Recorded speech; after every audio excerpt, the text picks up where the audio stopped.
Boom. Last time when the party sat down for stars and scratches, the party is in a dark room. We're in darkness. When the light comes up, we can see that the elf Idril is gone. The barrier that was holding us back appears to be gone, so we approach a pit. After much hemming and hawing, we go down to the bottom of the pit. We find some electricity and some devil dogs. Then eventually we climb back up. After more hemming and hawing, Huckavus recalls that he has a staff and zaps himself, and Spider climbs his way across the pit and brings the party with him. At long last, we continue. The party then comes up to a shattered doorway. We hear horrid groans and the smell of death and decay. Huckavus peeks in, upside down, sees a gnome in a suspended cage and two unidentifiable humans in cages off to the sides. With our normal panache, we rescue the dwarf, elf, and gnome, who turn out to be some of the missing shopkeepers from town that we've been seeking. We learned that this is where the slobbering idiot devils came from and declined to go through the last door. The elf and gnome, Elowin and the fat dwarf, I think, leave the room. Meanwhile, when the gnome is set free, he tries to run into the other chamber. He yells about he'll be the king and how he is the jester of the kings. Rosebud shoots him. He goes down, then someone revives him a little bit, and we trussle him up and head on out. We go outside and speak with the guard on duty. I'm sure that went well. We then eventually have some lunch. We go around and visit with some of the shopkeepers. We come back and something happens at the entrance to the pit, don't know what, and we wind up deciding that it's a better idea if we sneak around and try and break into the shop from which we suspect the devils to have been at least somewhat connected to. And that's pretty much what happened last time we sat down.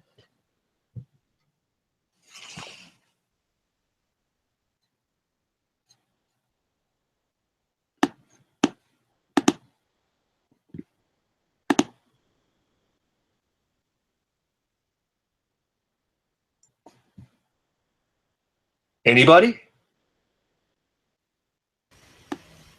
Sounds about right. Oh, I'm talking with my mic muted. That's pretty impressive, right? It's a great start to the evening, Ken. Par for the course. They're right up there with those damn provokers. So anyhow, so when last week... You got Royce.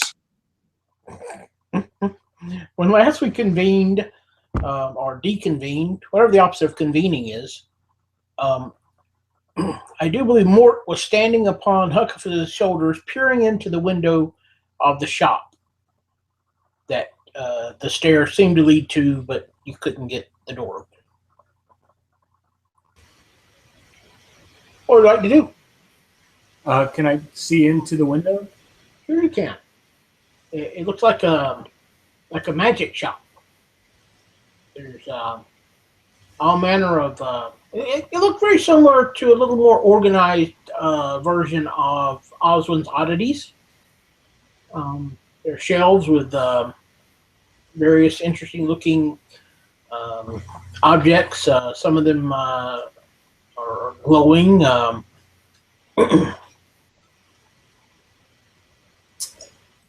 You see, otherwise it looks like a shop. There's a counter, and a couple display cases. And there's also, where you are, you can see two doors.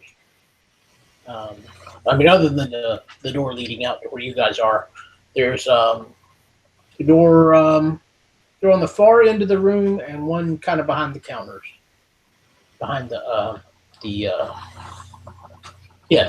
That's right.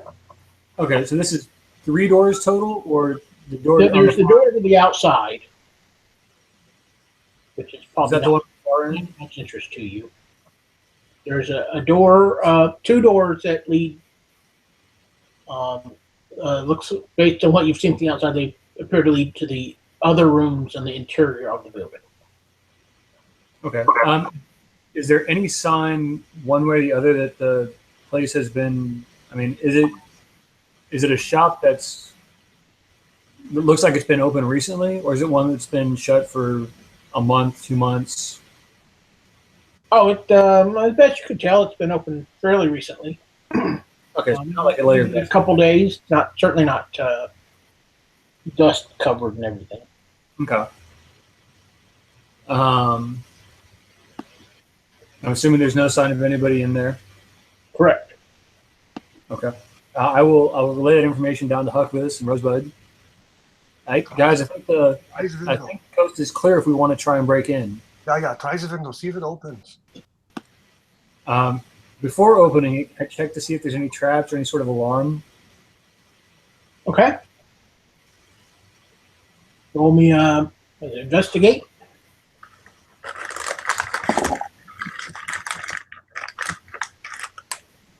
It's a net one. You don't see any traps. Woo! We're off to a banging start. Yep. All right, I think the coast is clear. After get your stuff on in there. Opens the front door. Let us in. All right, so I will attempt to open the window and climb in. You do so with little difficulty. Okay. Then I'd like to climb down to the door leading to the outside near where Huckvis and Rosebud are. Yep. And I'd like to unlock it and open it. Not a problem. You're successful. Worked out better than I thought it would.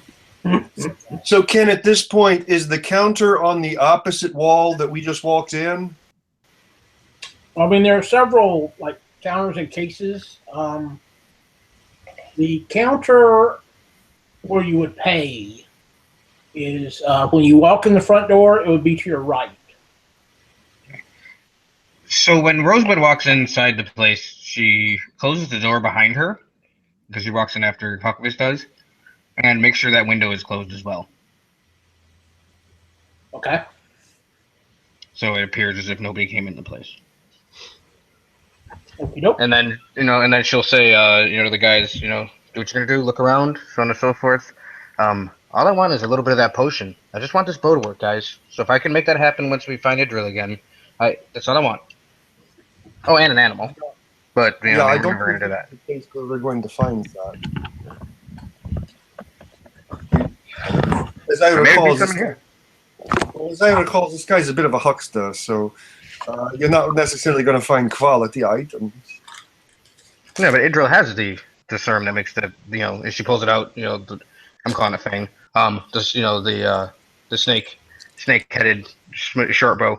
This is what I'm talking about, Huckvis. I know what you're There's no reason we shouldn't be using these weapons. That's not up to me, really, at this point. Let's go and look and see what's behind door number 3. What do you say? Just real quick, I just want to make sure that so nobody knows that we're in here. So if something terrible goes wrong, we're on our own. Just want to double check on that. And how is that different from anything else? I mean, usually Jade's sending me off somewhere. He knows at least that I've been sent somewhere. If he knew we were here and we got caught, he would deny any culpability anyway. I'm not saying he would squeal on us, but he'd send somebody in after us, depending on the situation. But it's fine if we want to go without a safety net. That's cool too. I just wanted to make sure that we were all on the same page with that. So door number 3, I think, is the one you wanted. Sure, why not? So if Huckvis isn't going to go open it by himself, I'll go and Check it. Wait, is this the one behind the cash register or the other door? Huckvis, which one is door number 3? Take your pick, it matters not. I think it was just a statement there, Mort. Yeah. And if we're going to walk to the one behind the cash register, Huckvis is going to open the cash register, but he's going to try and do it slowly so that maybe there's not a ding. Yeah, you beat me to it. I was going to try to sleight of hand that bad boy. Well, Cash register is a bit of a anachronism, I guess. It's more of a Yeah, cash box. yep. So you managed to open it with no ding. Is there a bunch of money in there? Well, I mean, a bunch is a relative term. There's probably, well, you can count it pretty quickly. There's 24 copper pieces, about 7 silver pieces, and 4 gold pieces. Huckavis just kind of nods to himself and closes it. He doesn't take any of that money. Okay. Now, Ken, it looks like they whoever owns the shop left very quickly, doesn't it? I mean, it looks in good order. I mean, it wouldn't be unusual to leave a little, your cash box here in the shop. Yeah. Oh no, I'm not saying that though. I mean, but does it look hasty that they left, or does it look like it was an evening close and then just didn't come back? Well, I mean, it's not. They didn't, put covers over stuff, things of that sort. So, Okay. yeah, Let me ask you. it looks like how it would normally look when you close up for the night. Okay. Let me ask a different question, perhaps based on prior experience or perhaps based on knowing where the basement door was. Can we make a accurate guess or any kind of guess as to which of these doors might take us to the basement? Neither one of these are likely to take you to the basement. The one Right. not behind the cash register would take you more in that direction. Well, Huckavis is going to say to Mort, let's call that door number 3. Sounds good to me. So I'll go over and try and check with Clutch again. It's not locked. Does it look like there's any alarm or anything on it? Give me a roll. All right, better. Investigate. That's a 16, 13 plus 3. You don't see anything. Okay. I'll slowly open the door, trying to make sure it doesn't creak or make any other noise. All right. There are no windows in here, so it's pretty dark. But just kind of natural dark. This is like a living quarters. Couch, a fireplace, a table, things of that sort. You see kind of a opening that leads to another room on the back right of this room. Are there any drawers, cabinets, any books that say like master plan in big letters on the front? That's No, afraid not. There's something pretty Spartan in here. Not much in this particular room at all. What was that last thing? There's not much in this room at all. It looks like maybe this might be a place where he would meet with certain customers. Okay, like a foyer, like a meeting room almost, a conference room. Almost, but it also could be used as a living room per se if you like a dual purpose maybe. Okay. So it sounds like there's not anything in there. Can I just do a quick scan just to make sure there's nothing like hidden, a trapdoor? Absolutely. Yeah. It's a 7. You don't see Perception? anything. All right, guys, it seems to be empty in here. Should we try going on to the next room? Sure. While Mort's been doing that, Huckavis is still at the main counter, and he's trying to find if there's any kind of ledger, kind of like day-to-day transactional things. So you're like still in the other room? Yeah, I didn't go in the little room. I didn't go in that room either. That was all Mort. It was all Mort. Yep. Oh well, Mort, there's infinite treasure that fits in your pocket. Good for Mort. Good for Good Mort. for Mort. Yeah, I'm glad he's rich. He deserves it. I'll keep that in mind. Can you buy something? There is a ledger. It's fairly fairly sparse. Like one or two entries uh, per day for fairly small sums. Nothing there notating like took delivery of giant bird-like demon this afternoon. No. Nothing like that. No, nothing so cool as that. No. That's too bad. All right. So, more? Do you come out of the room? Yeah, so when there's nobody else in there with me, once I've looked around, found that there's really nothing of value, I'll stick my head back out. But Hey guys, you did hear there used to be there is a passage beyond that, right? right. Yeah, so it's empty in this room, but there's another door if we want to check it out. Okay. All right. Let's shall we, Rosebud? Sure. She would just. I'm sorry. I had to talk to somebody here at the house real quick. When I didn't have a chance. She would like to look around this main level just to see, is there anything that catches her eye, or is it just, as we've kind of been told, it's kind of a joke magic shop almost. Well, I mean, none of it looks like a joke. You see a pretty cool looking bauble that's glowing a green very similar to the green that you've become familiar with magic wise. Okay. That's in this realm, yeah. So I pull out pain real quick. That's still green? Yep. Okay. I don't want to touch it, but I kind of get close to it. Does it seem as if it has, I mean, I do have a little bit of arcane idea to me. Does it feel as if there's anything to anything in here, or does it all seem like crap? Well, there's one way to know for certain if there's any arcane in here. We can run an arcane check. There's an even more certain way Okay. that you guys almost never use, but that's okay. To look everything? What is that, sir? Hmm? Lick all the things. You're right, Bart. Can I lick that green thing, please? My tongue may go numb, but who cares? It's just it has this foul. It'll be big. You can roll a knowledge arcane or whatever the heck it is you think you be able to do. It's not very good for me, but yeah, I'll try. Yeah, it's a good thing I rolled good in a die. 18. 17 plus 1. You aren't sure exactly what this thing does, but it does look pretty.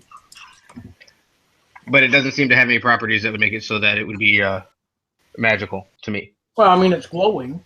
So, Huck sees Right. Rosebud. Anyway, Huck sees Rosebud kind of investigating that, and he's going to whip out a wand and go poof, and he's detecting magic with his wand. it has an extremely faint aura Right. of, whatever. You look at it, and it reminds you very much of the torch that you carry. Oh, okay. He relays that to Rosebud. Says, "If you want to glow in the dark bauble, we'll pick it up on the way out." What you say? Yeah, very. She likes it. I mean, she thinks it's kind of cool. She probably will end up with that on the way out of here. She goes, "Wait, what are you? Why do I have to wait?" She would like to look. I haven't put my hand in the cabinet yet. She would like to look around this cabinet and make sure that there's no traps or anything on the cabinet before she sticks No, her you hand. know what we're going to do. Walt and I, we're going to go investigate the next hallway over the. All right, I'll be right down. All right. And Huck leaves And, Rosebud to her own devices. This'll blend well. Always does. So I would like to kind of take a gander around the case, inspect it really well. Do I investigation? Oh, it's not even the case. It's just sitting on a shelf. Okay. So it doesn't appear to me as if anything's gonna happen if I touch it. Is that correct? I mean, it's just a glowing rock sitting on a shelf. Yeah, I'm gonna pick that bad boy up. All right, you go to pick it up, and it's stuck to the shelf. It's stuck to the shelf. Yep. Interesting. Is it on like the only way I can think of it is like have you ever been to a bowling a bowling shop where they put the little ring on the bottom of it and then the balls on top of it so it won't you know what I'm talking about. Like just like a little cup in the bottom, so that sits on top of there. Is it like glued to that, or is it just glued right like to the counter? It's lying. There's nothing between it and the shelf, as best you can tell, but it seems to be attached. Really? Okay. And she loses interest and walks downstairs with the guys. Okay. So a little executive fiat. I assume the other two have made their way across the living room and are getting ready to head into the passage. Sure. Both of you can roll me a perception check. Nice. 4. Better. 18. 15 plus 3. Mort, you hear a light breathing / moaning coming from that next room. Huckabus, I think there's so quietly. I'll look over at Huckabus and tell him, sort of whisper to him, Huckabus, I think there's somebody in that other room. Can you hear them? Oh, 9. I must have something in my I'm tapping at his horns. It's quiet, but I'm pretty positive there's somebody in there. We should probably have Rosebud with us before we open it, but we should also. I don't know, is there anything I can discern about? Like, does it sound like someone's sleeping? It could be somebody sleeping, but not restfully. Fitfully, I guess. Okay.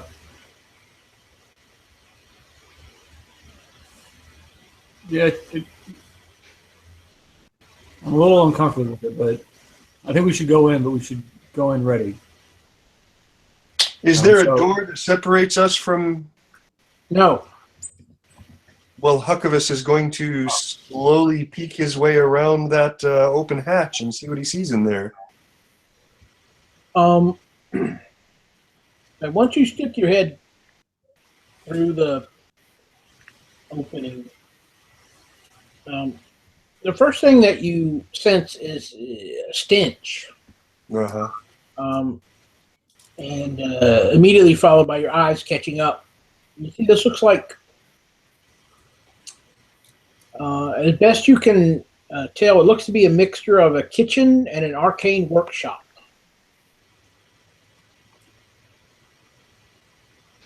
Okay.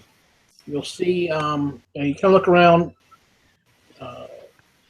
You see, again, it's like some beakers, and next to that is like a plate with some several-day-old food on it that's not doing so well. You look over to the left, which would be kind of around the corner, and you see the sound, the source of that sound that Mort was hearing. There's Idril is pinned to the wall, and a pentagram behind him, with his head at the top, his arms and legs at the other 4 points of the star.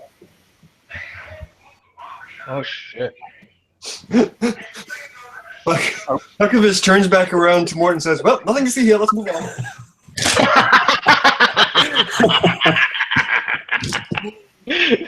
And very, very Rosebud, she comes down and shouting. It's angry even slightly. Annoyed with the fact she wasn't able to pick this thing up, and goes, "It was glued to the damn table, blah blah blah." Just ranting and raving. When Not she knowing gets she up close should be to quiet. Huckabus says, well, there's Idril glued to the damned pentagram. Hello, Idril. Is that a thing in this building? They glue things down? Like, what the hell is this kind of place? Is this? Oh, Wait, did you say a pentagram? yeah. Why is it? And so at that point, I'll look around the corner. And there on the wall is, as described, Idril I'd like to very cautiously walk over there. Okay. Keep an eye out for magical runes, sigils, traps. None beyond the pentagram itself. Okay. And he's elevated on the wall, or is he like feet on the ground up against the wall? He is elevated about his feet are about 2 feet above the floor. I don't think you should break the circle. Wasn't planning on doing anything yet. I just wanted to. Puckovus still has that wand out, points it at that at pentagram to see if he detects magic. Israel is glowing, but not the pentagram itself. So I don't see any kind of magic coming off. Yeah, okay, I got you. But Idril's just magic. Right, he's a magical Yeah, person. does he have a gag? I'm sorry? Is he gagged? No, but he is unconscious. Oh, he's unconscious. I'd I'll stand in the doorway and I'll blast him with a first level cure wounds just to wake him up. I heard that Rosebud's Eldritch blasting him. Is that what I heard? Yes, I'm gonna Eldritch blast him with a spell I don't have. Actually, It sounds like you're going to cast this spell at range. It doesn't have range. Yeah, I was. That's what I meant. I mean, I was walking up to the idea of doing that, and then I just reminded myself that I didn't want to break that circle. So I get up near where Mort is, and so now you said he was 2 feet off the ground, right? Yep. Oh, there's that tail. Is he longer than the pentagram is, or is he within the circle itself? It looks like it may have been drawn around him, possibly.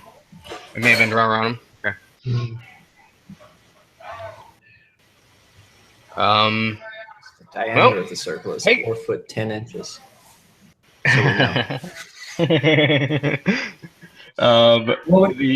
Puckovus has little respect for the trappings of the demonic kind, and he is absolutely going to break the circle, try and grab Idril, and pull him off the wall.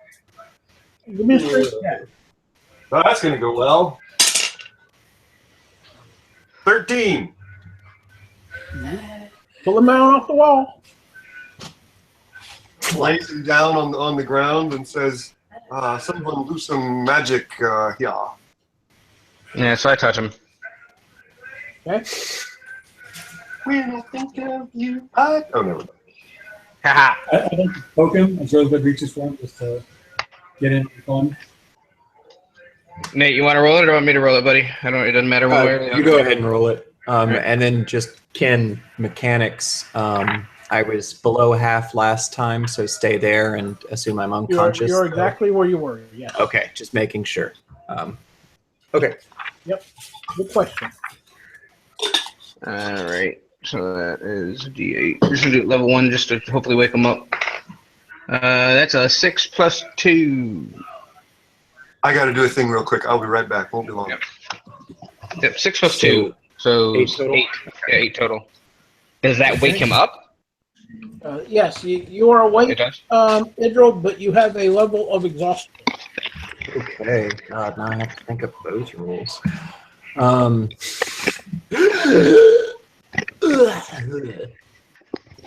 What? Where am I? In some shop, one of the shops that was abandoned. This is really strange, Idril. Where did you go?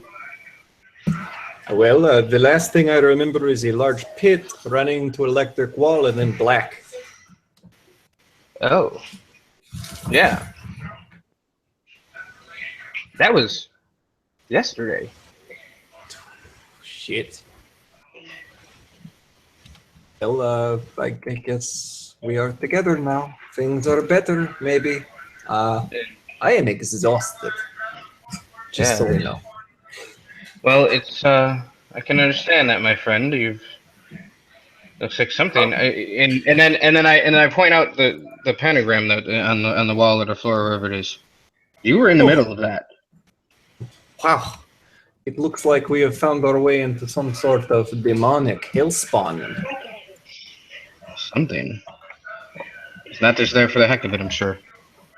Oh, probably not. But what in the nine hells does it mean? I have no desire to go there, so I don't care. Good point. Good point. So food maybe. I'm hungry. Hey, So we're kind of trespassing right now. Oh, I love a good trespass. Yeah, and like you, everything in this room seems to be kind of stuck to things. It's kind of strange. That is quite odd. do you have any memories of how you got here? So, like I said, there was a pit. It was dark. There was electricity. Shock, and then it's blackness, just black. And then you saw Huckleberry's smiling face. Well, the last bit could use some changes, but yes. Can you get up, do you think? Would you like a hand? Oh yes, a hand would be nice, but yes, I should be capable of moving. Again, let's just take it a little slow. Okay. Not a problem, buddy. Do I have is my equipment near me? Oh, yeah, your stuff is on you. Okay, cool. Oh god, the spear in my back. Ugh. A little common sense when you pin someone to a wall. Yeah. You weren't pinned to the wall, though. You were 2 feet away from the wall. Oh, He was wait. 2 feet above the floor. Oh, 2 feet above the floor. Okay. Mm. It was, Social awareness. yeah, it's kind of strange. That's And then the mischievous of Rosewood comes out a little bit. I had the idea to see if we could maybe spin you, but we didn't want to bother you like that. Oh, that would have been a brilliant idea, Rosebud. Yeah. Fun. I mean, Would've again, been it fun. would've- Spin the elf. Let's put him back on the wall and try it. You can't do it again, man. How are you gonna? And then she thinks that she can knock him out, maybe. But I don't want to get in a fight with him. That sounds like a terrible idea. Are you trying to make me the old me, Huckleberry? Is there? So we're in a room. You described it as kind of a kitchen slash Arcade workshop. workshop. Huckleberry again is going to look around and see if there's anything that denotates. Oh, took delivery on some giant frothing demons and made a deal with one of them. All right, roll me a look around. I'm rolling you a look around. While Huckleberry is looking for that, can I look for anything that's labeled healing potion? Anything that looks like a healing potion? Sure. I rolled about a 17 of a look around. I rolled about an 8 on a look around. How come you find a couple of cookbooks? But in between the two is a third book that is leather bound, and it has an embossed picture of a burial mound topped by a black obelisk on the cover. Ooh, what's that, buddy? That's very phallic. It looks like a burial ground with an obelisk on it. Is that what you said? That's Yeah. correct. Yeah, okay. Huckleberry is going to shrug and open to the first page and see what he sees. Page says, Ildrock's Book of the Plains. And on the inside of the cover, as you look at that, you see what looks like a roughly drawn pentagram. At each point of the pentagram is a numeral written in Infernal. The top point has the number 5. The 2 middle points each have a 3, and the bottom 2 points have a 2.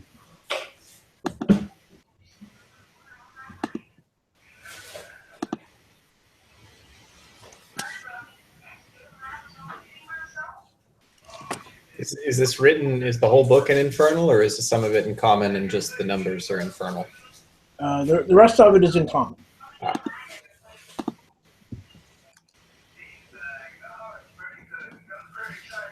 Are there numbers elsewhere on the page, like that would correspond to something?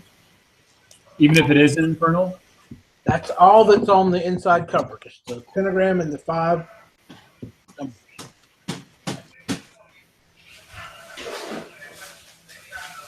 Period. Rosebud would like to have us look at that book and look at the pentagram on the ground and see if it correlates. Is there any numbers on the ground as well? Okay, the pentagram. Make sure we're all on the same page here. Haha. The pentagram was on the wall. The pentagram was on the wall. He was floating above the ground. He was pinned to the wall about 2 feet above the ground. Yeah. Okay. Got it. The pentagram on the wall does not have any numbers or markings at all. Just a simple line. Well, it's nobody knows we're here. I know that we're technically trespassing, as you said, Mort. But if they don't know we're here, we're not trespassing. So, It's not about trespassing. well, yeah, whatever.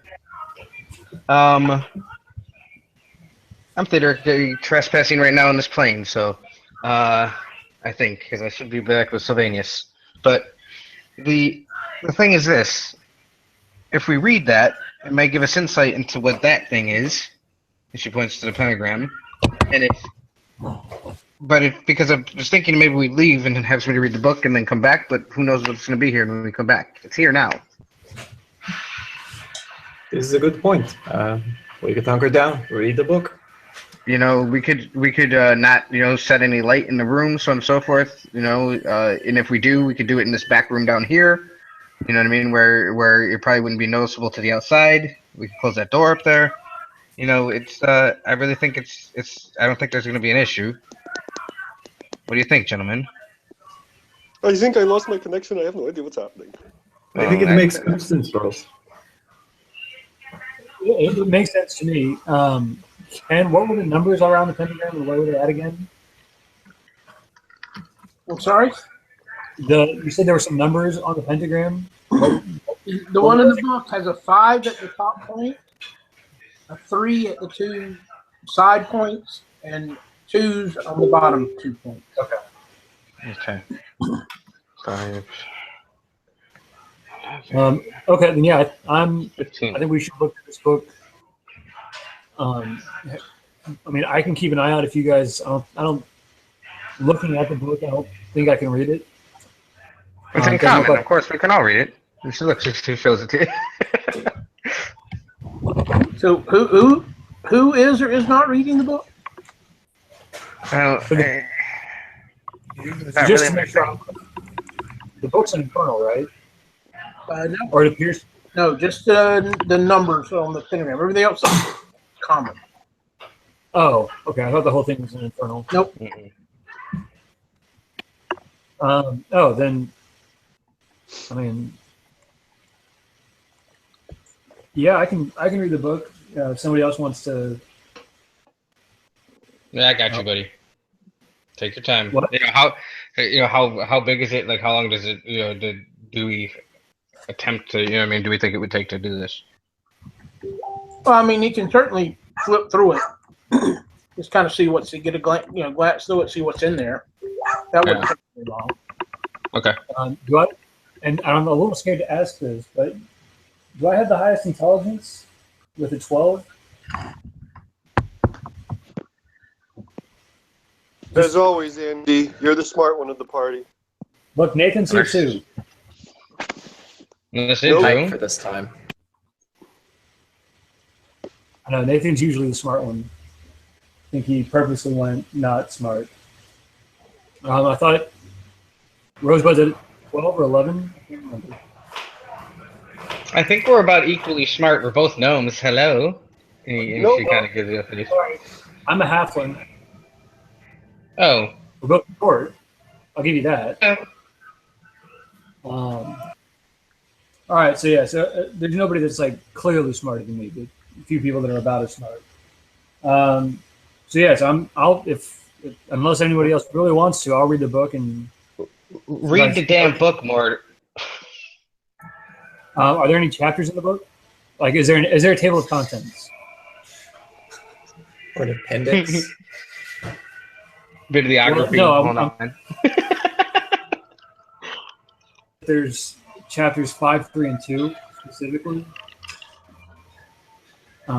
Just to see if there's anything in there that would lead anything, like have anything to do with pentagrams or chains, or who knows what. But that's my thought. Is if there's anything,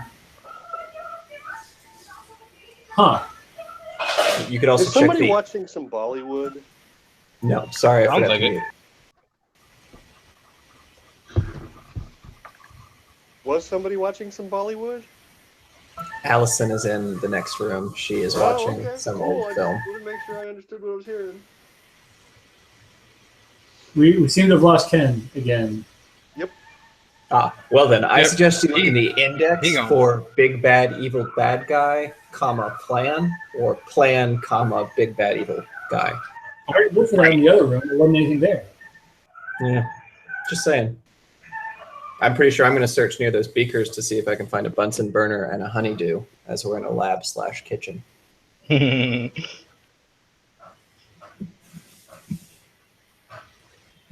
have a DM again. And action. 2 Carls? It's a crazy Two. world. Two Carls. It's terrifying. Now we have no Carls.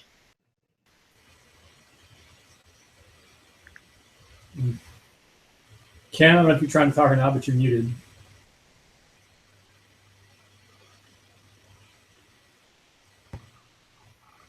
Aha! Welcome back. Yay! No clue what happened. So, Mort's going We're to looking at the book of Bollywood scenes. So I wanted to see if there was a table of, I don't know how much you heard, but I want to see if there's a table of contents. I'm looking for chapters 5, 3, and 2 specifically. Oh, Or for 2, 3, and 5. There's not actually a table of contents. You flip the second page, and you see a huge demonic-looking beast, and there is like its name and a couple of paragraphs about it. It's very similar to what you would see in like the Monster Manual. Does it have a Okay. stat block? What's that? Does it have a stat block? No stat block, but otherwise the backstory and such is in there. The fluff. No crunch. So it's a manual. Sounds like your kind of book, Ken. Exactly. You flip through some more pages. It's a good deal of that at the beginning. You get to the back, there's a little more text. And it appears to be telling you how to summon said creatures. Oh. Huh. As you're flipping through, you actually see a big chicken-looking thing. Oh. Hmm. So I've got the book like on the ground. I'm just kind of like put it out, like reading the book. So anyone who wants to be looking over my shoulder can. Ooh, Mort, is that an Akerii? I'll look for the title of the four-legged pigeon. And no, it isn't a carry-eye. Cool, fascinating. Does it happen to mention weaknesses for these monsters or anything like that? Some of them have weaknesses, yes. This could be useful. Okay, I'd like to. There's also a part in the back that will all this will take a little more time and effort to actually get a good understanding of, but there's something about traveling across the plane as well in there. Very interesting. Seems useful. Is the book printed or is the book handwritten? Oh, handwritten. Okay. I don't think there's any. Yeah. To your knowledge, there's no printing. You've never seen a printed book. Okay. I wasn't sure. Well, we could invent the printing press and make $1 million. All right. Let's screw this adventuring thing. Anachronisms are the way to go. You could create a society for creative ones. Grown. Yeah, Make a saving throw, Corey. make a saving throw. Okay. What kind? Just anyone that I like? Whatever your worst is. Okay, it's dexterity, definitely. I did mention there's another door in this room. Actually, I don't think I did, but I should mention. Oh, well, thank you. Well, I didn't figure you wanted to mess with it initially when you had, Israel hanging from the wall, and then you found the book, and then you were reading the book. So part of what I was trying to get taken care of when I started reading the book was making sure someone else was going to keep an eye out or keep an ear out. Assured you that we would, and then proceeded to dick around. Yeah, good luck with that. Fair enough. Okay. Yeah, surprise round. Nothing was coming from the door. I was just pointing out that there is another door. You just had a saving throw against there being a door. And a saving throw against being an arse to the DM. Huh?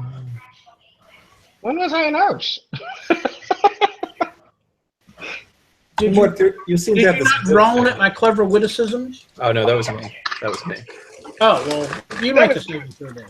All right. I was like, wait a minute, yeah, I was actually quiet.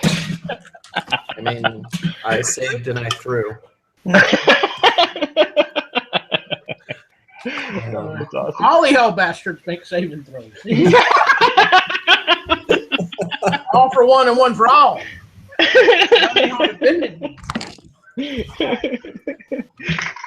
Okay, so you spend a few minutes kind of flipping through the book. It looks like it might be interesting to take some time and fuse. Very stealthily, Rosebud would like to go back upstairs, take a look around, make sure nobody's here. Anything like that. I'm not interested in that door. There's no upstairs. I mean, you're all on the same level. Oh, it's on the same level? Okay, I thought we were downstairs. Sorry. No. So, yeah, she would sneak back out, kind of look around. Still no difference, right? Just as I left it when I left in. What's somebody else doing when she leaves the room? The other door. Everybody but Rosebud, make me a perception check. Percept. But I'm not good at that anyways. 25 for Idril. Nice. Oh, yeah. 15 for Mort. Huck said a 17 on that. Okay. Well, what did you get, Mort? 15. All right. All three of you hear cries of agony from beyond the wall. So, like, not the direction that Rosebud just went? No, the other direction. And Idril, you hear, you can't even describe it. It's a shriek or a scream, but it's not like of agony like the rest of the noises. Idril hears a Bollywood film. Bloodlust, maybe? Guys, in addition to what is that noise? It is like a scream, but also agony and the ecstasy. I do not understand what's happening on the other side of this wall. But to be clear, you also hear the screams of agony. Yes, but there's one of those screams that in such a way it is like agony, but also ecstasy, and also probably like a really good poop. It's a weird scream. That's all I'm saying. We need to check this out. We should probably get Rosebud. Wait, where is Rosebud? I believe she just went the other direction. I will quietly walk that way and attempt to intercept Rosebud. Maybe she found another manticore. Hopefully not. No kidding. Ken, how long have I been reading this book? Like 15 minutes? Days. Yeah, It's yeah, just 10, 15 minutes. All right. So after that time, I'll decide, especially hearing the difficult to describe scream coming from the other room. I'll put the book in a. I assume the book's not too large. I can put it in a pack. That's correct. All right, then I'll take the book with us and finish reading it later. So in a scale of like screams that scare the bejesus out of you and screams that are just like lyrically interesting, what direction is the scream that I heard that nobody else did? It was on the impressive side. Okay. But more just like vocally impressive, like, wow, that guy's got some range, or like, wow, this guy is clearly a serial killer who has taken a side course in screaming. Use the phrase inhuman. Okay. That- Okay. does So that help? Elven. No. Okay. Yeah, I understand what you're saying. Devilish. Devilish. Okay. Thank you.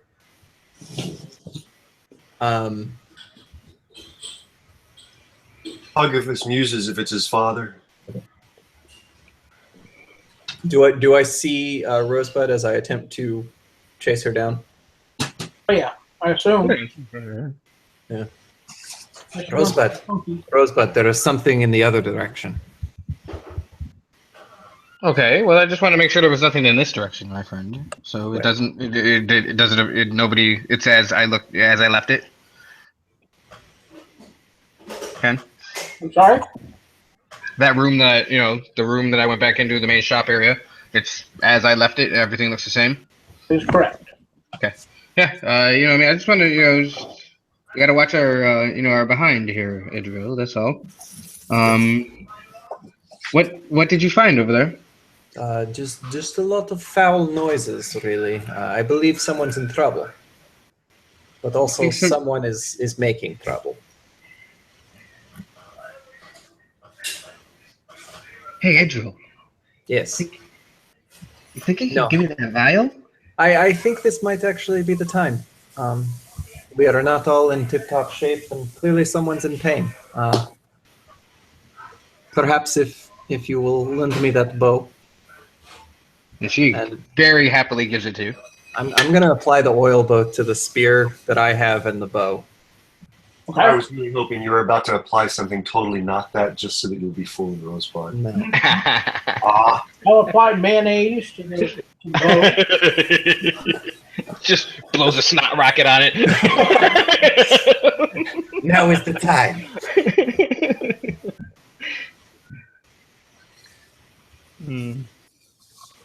Okay, so what happens? Our teammates get Oh, really wait a pissed minute, at wait a us. minute, wait a minute. Yeah, probably. But the other thing is before I hand it to him, I remove the bowstring that the other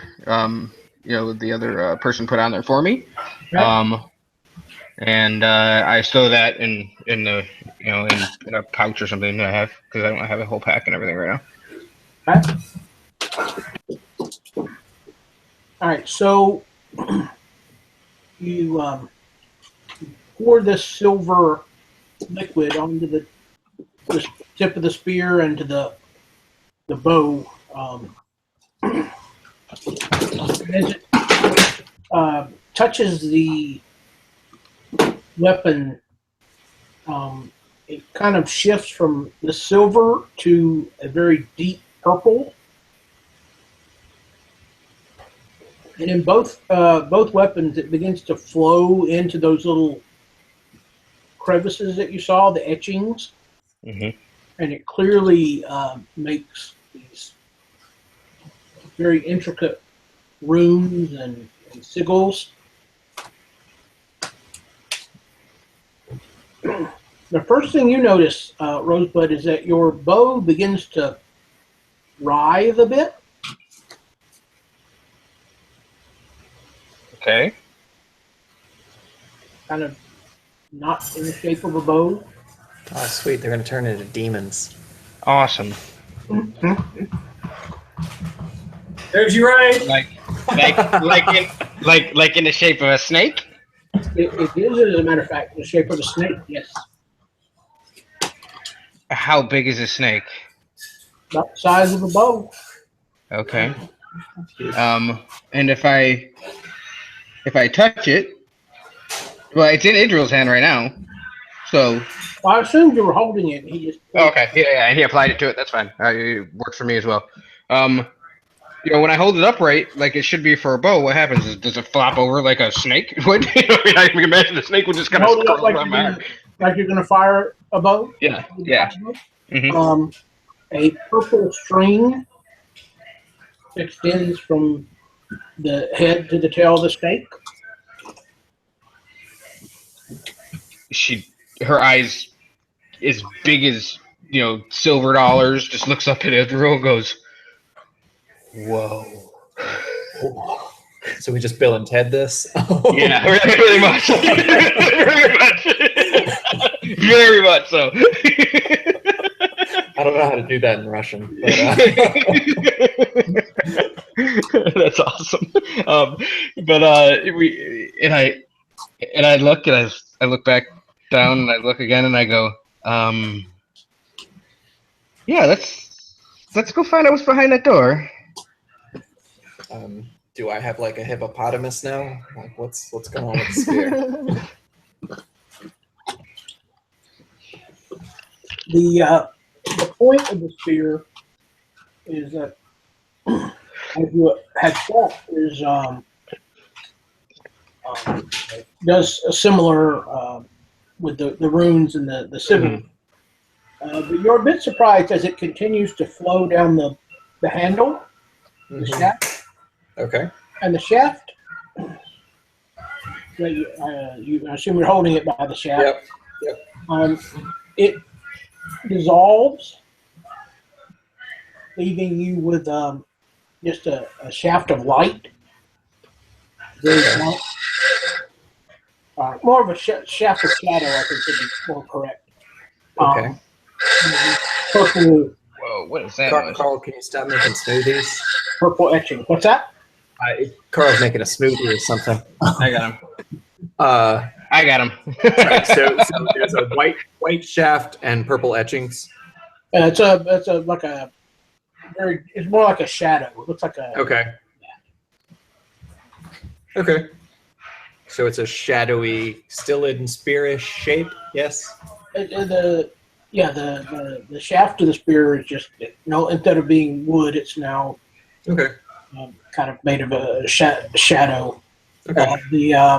The head of it is still obsidian, Okay. but it all has this purple root and such running up and down it. Okay. Cool.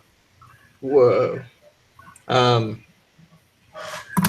right. Let us go back to the others. And Yeah. And she's holding it kind of like behind her back, kind of.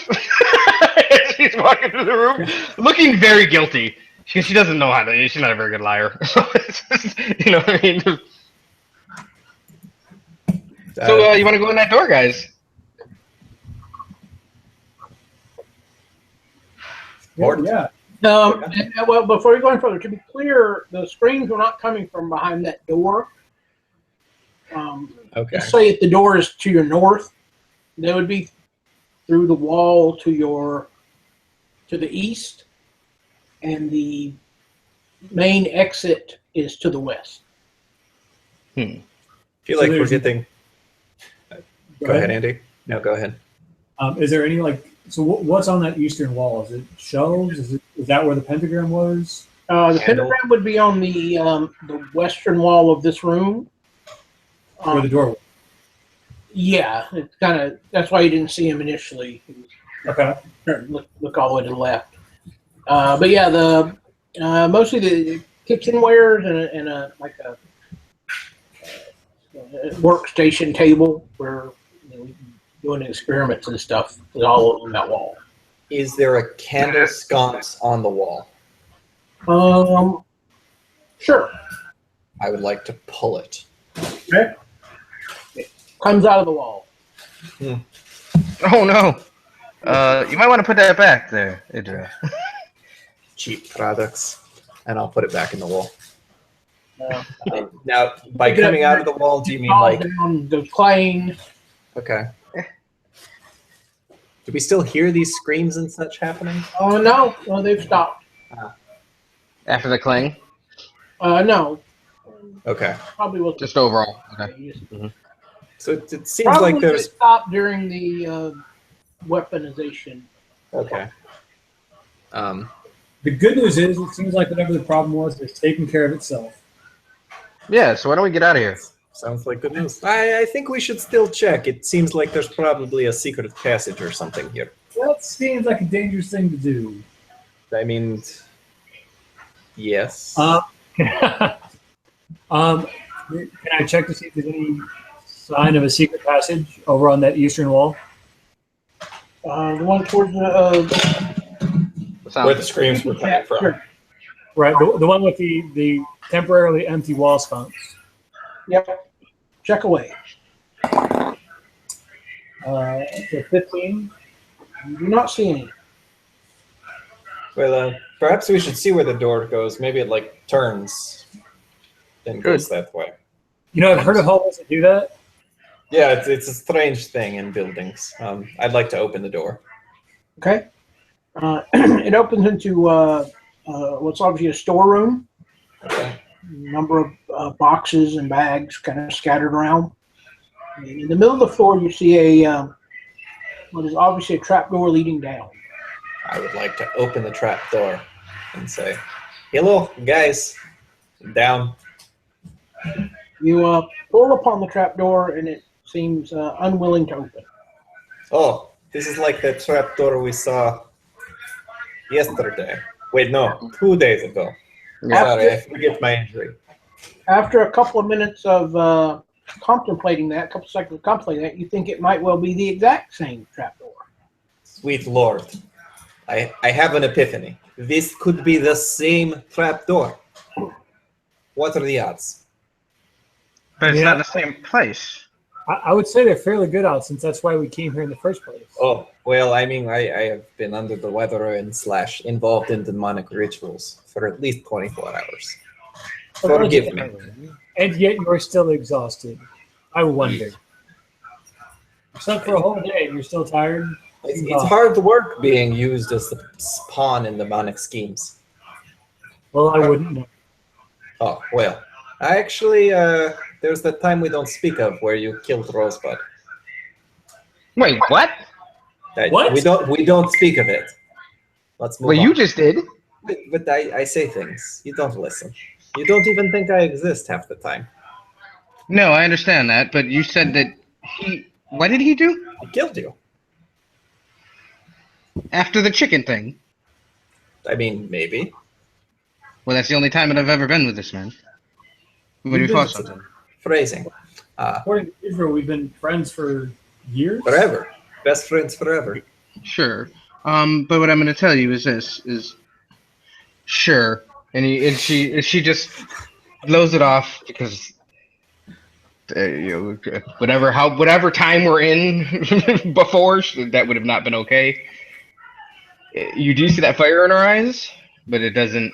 She doesn't manifest it. Rose, remember who got the potion. Yeah, no, it's we're on the same page, buddy. So beyond the trapdoor that doesn't open, is there any like possibility? I'd like to search the room for trapdoors on the walls in here. You search the room and find no sign of trap. So knowing the layout of the town, are the buildings built like wall to wall next to each other, or is there space between each building? Well, here, once you start thinking along those lines, you think that beyond the east wall would be the like the alley Uh-huh. where the big hole was. Oh shit, guys! You remember those guards we left at the hall? Yeah. Maybe we should not have left. Let us go check, but quietly. But shouldn't we come from the direction that they're expecting us to come from? Yeah, perhaps it's best to come from unexpected direction. Quick question too. The other door in that main room, I don't remember exactly where it was. Based on its location. It would have been to the south. Okay, so not in this direction, not in the direction of the screens. Right. Okay. Might I But maybe suggest perhaps we go by the rooftop to just get an idea of who might be dying over there. no, if we Certainly push sounds the like somebody. I But- don't know but that now- you heard the same screams I did. Things But are now not- from the information you just gave me, Adriel, it sounds. If this is the same way, wouldn't that just be the other side? And we should come through from the other side because we can't open this up anyways. And she pulls on it again. You know, the trapdoor. Did he open Something's the trap chasing you, door? Adriel. Something's chasing me? What? The police. It sounds like. Oh shit! Sorry, microphone.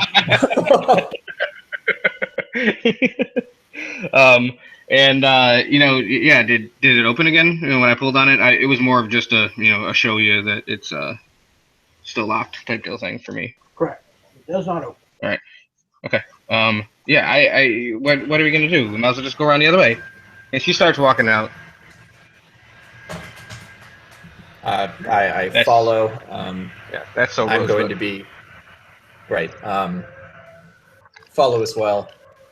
Did Carl have the ability to unmute himself? Because he might have dropped because of that. Side he note. did, but he probably realized he had been muted. Okay, that's possible. Since- Anyway, Yeah. onward and upward. Let's go get murdered.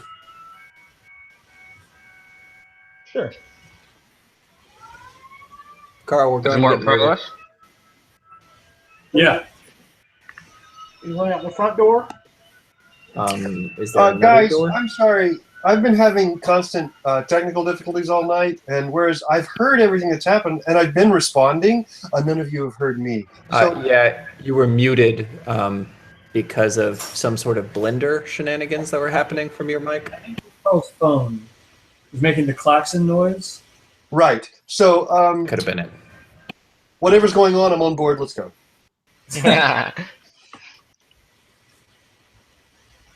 Okay, But, so we're gonna. You're going out the Exit. main door, Absolutely. Let's just do it. just swinging around back. Did we at least set fire to this building before we left it? Not No. yet, Not yet. Later. You can do that if you'd like to. but I think we're gonna climb up on the roof, so maybe we don't want to set the fire just yet. Maybe. Hucker sighs deeply, gets out his wand, and touches himself, and just starts walking up the side of the building. Come on, Zen. Okay, so we're going to the roof then. So we haven't left the building yet. So from inside the building, is there a ladder or anything that looks like it goes to the roof, or no? You don't see anything of that sort. Nope. Okay. I would like to look out the window to see what I see, and I would like to do that very, as stealthily as I can. You're being stealthy as Huck just wanders out the front door and Apparently, because that already happened and he already walked up the building. So yeah, I guess that doesn't matter. In fact, once you stick your head out the window, Huckifus grabs you and is just carrying you up the side of the building. Come on, little friend. Perhaps you got face. Well, you weigh like 3 pounds. It's not hard for Yeah, it. I weigh 30 pounds. It's nothing. well, after that, kind of hard for Huck. But, Fair enough. okay, so I assume you'll do your normal rope trick, and everybody manages to get up onto the roof. Hooray! I think we should be very quiet and then go look in where the hole is. Okay, everybody, give me a perception check. Percept. Nope. That was 8 for Idril.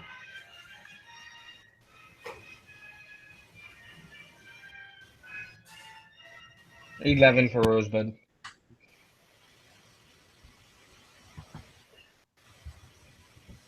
Oh, no, wait, no, 15. Sorry, I read the wrong line. +5. 10 + 5. Sorry about that. Oh, convenient. I read the one above it that said nature, and I'm very sorry.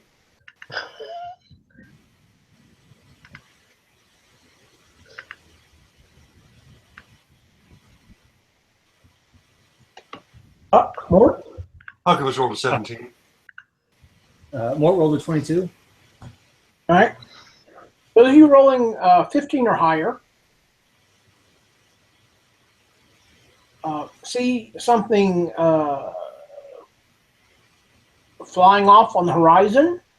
As best you can tell, is a large creature with its head is basically a large skull with sickly, dried, stretched skin. It has a large, gangly body and a scorpion's tail. Not interested, guys. And she starts walking back towards the leaving. And Well, it's flying away from the city, away from us, away from what? It's leaving the city. Okay. Yeah, that looks way too much like a manicore. I'm out of here. Sorry. If we look downwards towards where the pit is, do we see a whole bunch of bodies? You see the remnants of about a half a dozen city guards and D6 pieces each. That D6 is 2 pieces each. Well, that's for the first one, and the next one is a Yeah. Yeah. And so on. Yeah. And so on and so forth. I suggest we come back later. I agree. Or you could. I'm trying to be the good Rosebud, Huckavis. You could set that all on What are we coming fire. I'm sorry, I'm confused. What are we coming back for? To see what happened here, but particularly after the pigeon chicken, we maybe don't want to be associated with the scene. What is that all about? Yeah, we're getting echo from you, Ken. For me, Yeah. I haven't done anything at all. Why would it have changed? I don't know. Now it's gone. What? No, there it is again. Hang It's on. like I can hear myself through your speakers to the microphone again. Very strange. Hang on. The wonders of the internet.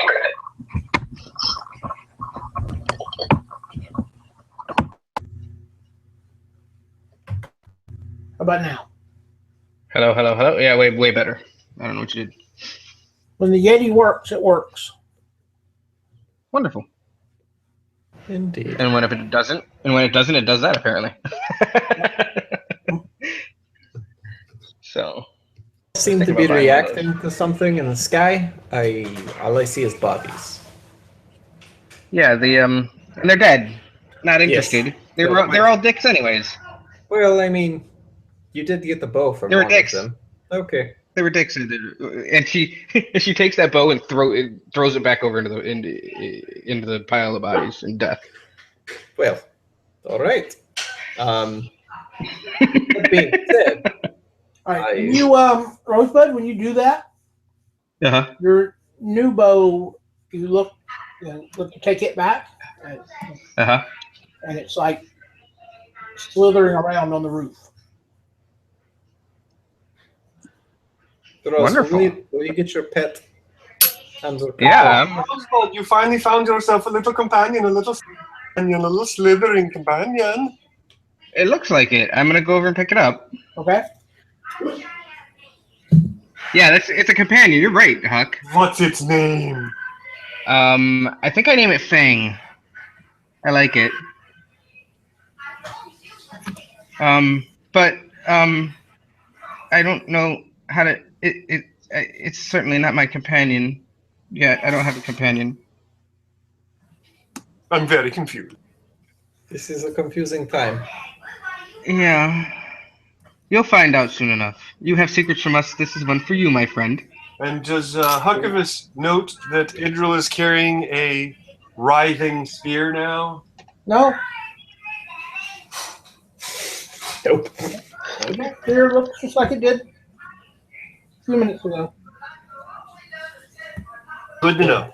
Just took LSD. So and when I and when I go over and pick up the snake off the ground, does it turn back into the bow, or does it try to bite me or something? Like, what happens? How do you pick it up? I very much with with nature and being so much of a lover of animals, so on and so forth. I very much soothingly go over and just very nicely talk to it. Even how you doing, Fang? It's miss. And I talk to it very nicely, and I go over and with a soothing hand, I go over and I pick it up. Okay. Where do you grab it? I grab it in the middle of its body as if it was a bow. Okay. And you pick it up? Mhm. And it bows up? And I very quickly put it on my back. and I look around very, very, again, very, like I did something wrong because she doesn't have any charisma, really. You know what I mean? So she just looks around and goes, "So you want to go, guys?" Huckabus is already walking his way down the side of the building towards the bodies. What are you looking at in the sky? You didn't see that thing flying away that looked like what killed me. My attention was mostly focused on these various pieces of corpses. It's rather disgusting. It kind of looked like could be an undead Manticore or something of that effect or something. I don't know. It reminded me so much of Manticore I didn't even like looking at it. Mort? You do know that's what killed me, right, Adra? I have no memory of you. Or does he not? Yeah. So he and Mordecai have no idea of that happening, do they? I don't know. No, I have zero fucking clue what you're talking about. You've been around forever. Mort, in that book we just found, did the thing you see in the sky, maybe check for it? I guess first, do I remember seeing anything like that? You think you do? Yes, Idril, there was something much like that. I'll pull it out of my pouch and flip to the page. Oh yes, page 23. I thought it was further back than that. Yeah, it's not a thick book. Also, the page numbers are completely wrong. The creature that you saw, you believe, may be an ocelot. Ocelot. Tell me more, Mort.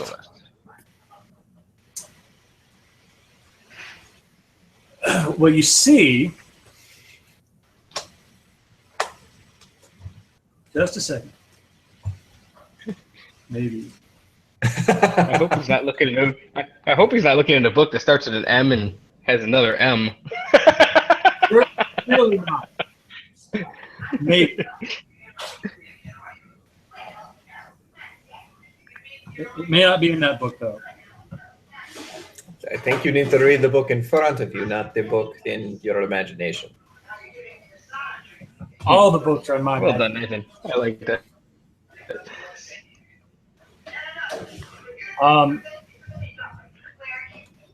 Tell me about this ocelot. Well, it's got a skull head and other such things. It looked like it had like a scorpion tail as it was flying away. Does it say anything about a particular scream or battle cry that it utters? It does not. I think those screams are from the pieces of men down there. There was another scream. There was a scream that was like those screams, but also like a million virgins orgasming for the first time. It was a strange thing. I cannot describe it. I mean, 1 million seems like a large number. It is a large number. I only really can count to like 100 regularly, but I understand there are more numbers. When it comes to orgasm virgins, you can Never win. You never know. end yourself. Exactly. Absolutely.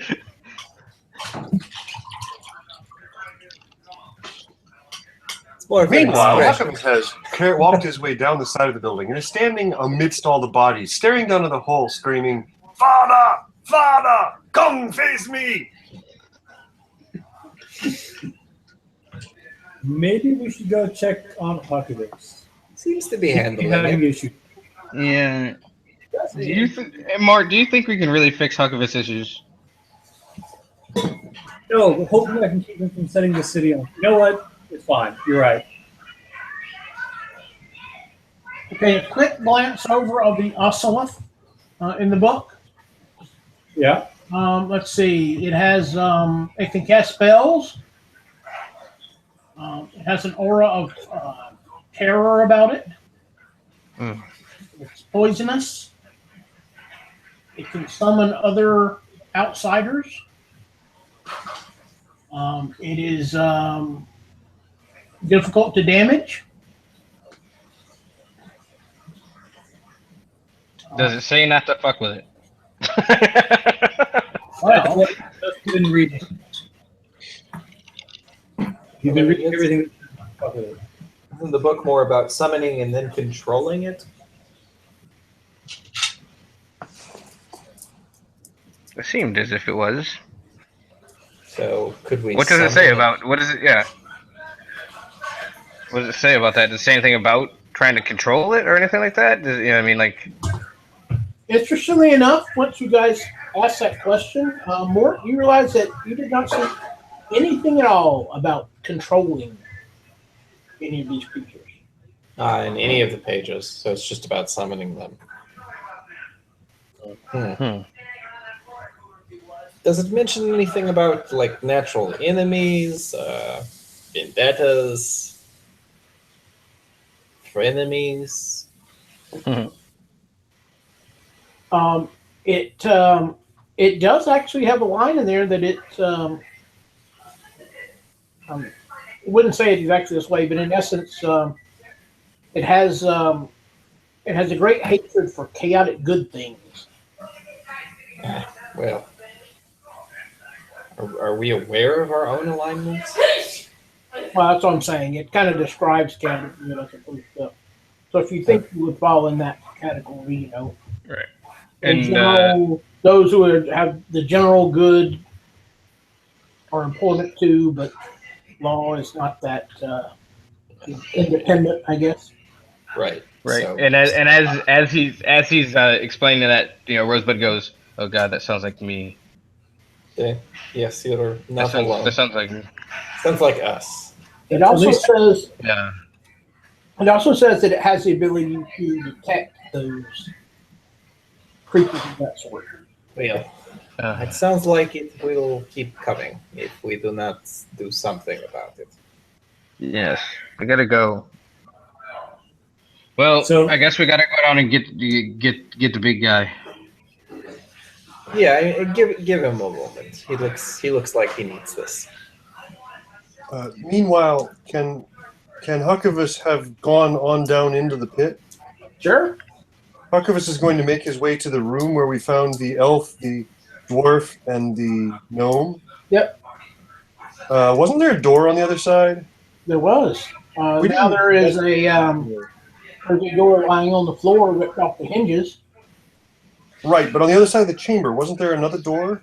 Probably. Let me see. Meanwhile, you guys, as you're having your discussion, you notice that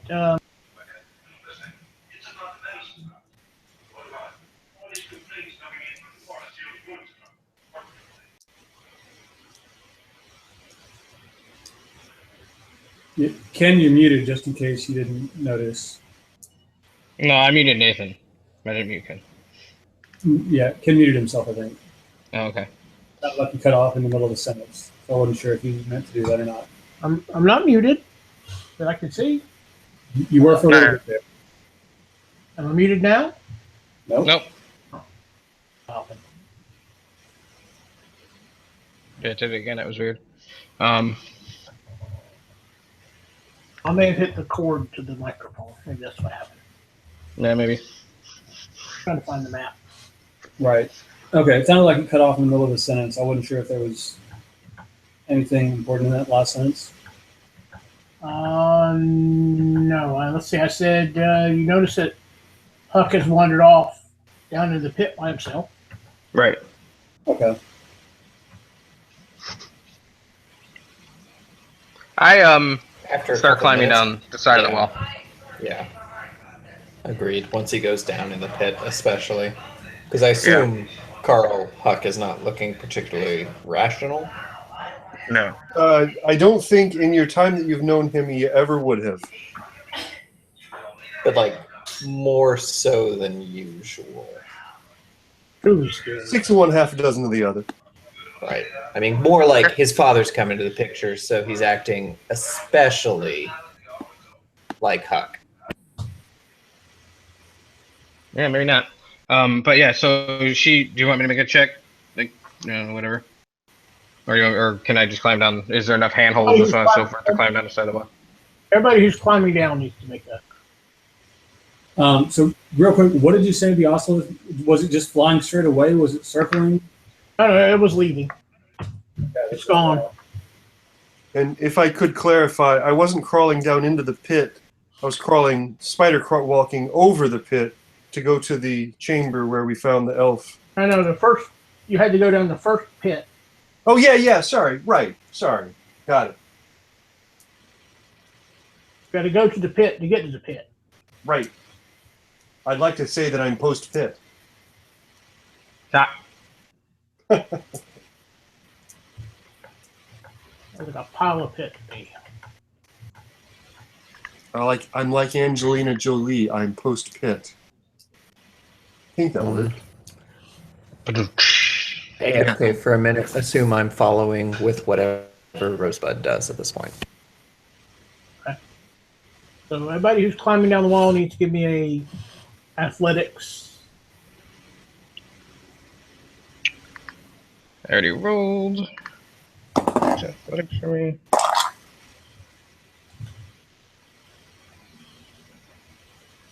That's a 15 for Rosebud.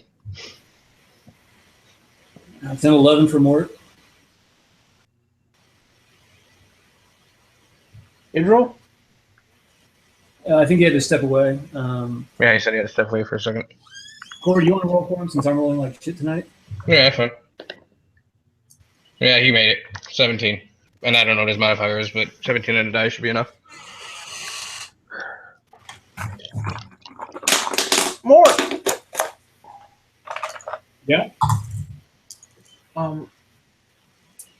As you start climbing down, the edge of the roof gives way. Of course it does. You tumble to the ground for 6 points. Okay. 6 points of bludgeoning.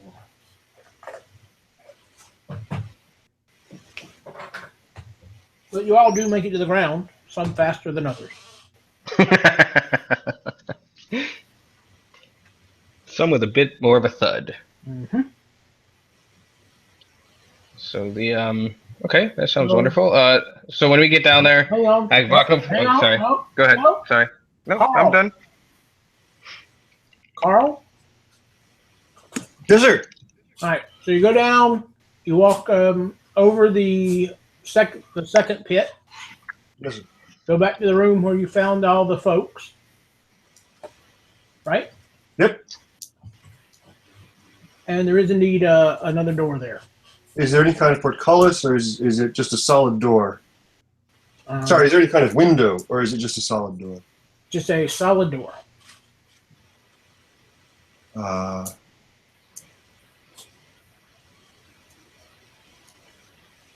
Remembering some time in Phandalin, Huckavus is going to sit in front of that door, close his eyes. I'm sorry, this isn't Phandalin, actually. This is probably when he was on the sea. Is going to close his eyes and meditate and just think of Mara for a few minutes. Okay. Just see if she's out there, see if he gets any indication that her presence is in this world, I think is accurate. Okay. All right. So the other three of you are at the first pit. You're gonna climb down the ropes that you left there. Well, it's been several minutes. We should probably go after him. Absolutely. Only someone had thought to go after him before he left. Well, I mean, we are not perfect.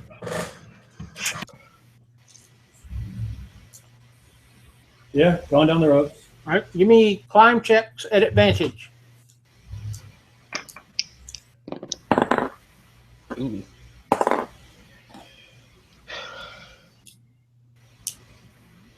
Um, 11.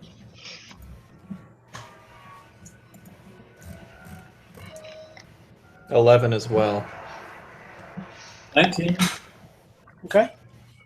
You make it down. You go down. You turn the corner. Go past the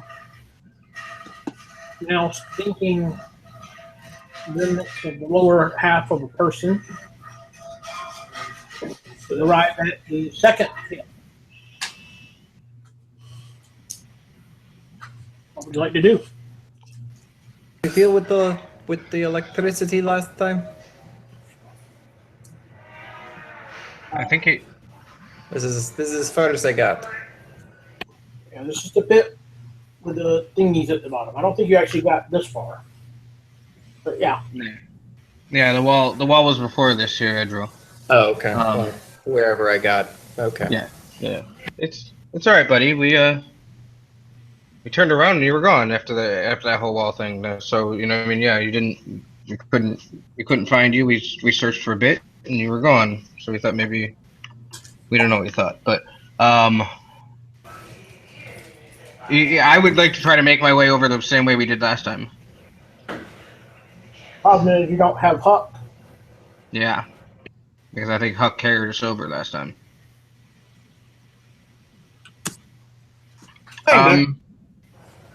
Yeah. Okay. So the thing. There should still be ropes strung up. There are indeed ropes there. Yeah. If I can reach that well, I would ask Idril because he's much larger than either two of us. Can you reach that rope, Idril? Can I reach that rope? The first one? Yeah, I don't know how far it is. Yeah. Yeah, you can In reach the it. back of your head, you hear a constant chant that Huckabus once yelled out, going, "Gnome chucking, gnome chucking." I can reach the rope. So I'm going to hand it back to one of my shorter companions. Go ahead, Mort. And not because I don't want to. And she, without a moment's notice, you know, when he hesitates, takes the rope, and kind of starts, you know, kind of swinging and kind of running around to the wall, whatever per se, and tries to get to that second rope. It's a check, I'm assuming. Yep, Without advantage, right? correct. Okay. Oh, thank God. 18 plus 3, 21 for that one. Let's see what happens. And then how many ropes do I have to pass? There's one more. Just one more? Okay, here, we'll try one more time. Oh, at a separate die, same number, 18. Right. Roll So, me a charisma check. Charisma check. oh, this is going to be awesome for me. That is a 5. Oh, okay.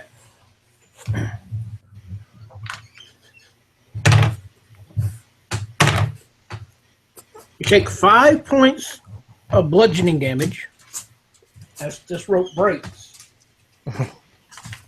You plummet into the bottom of the pit.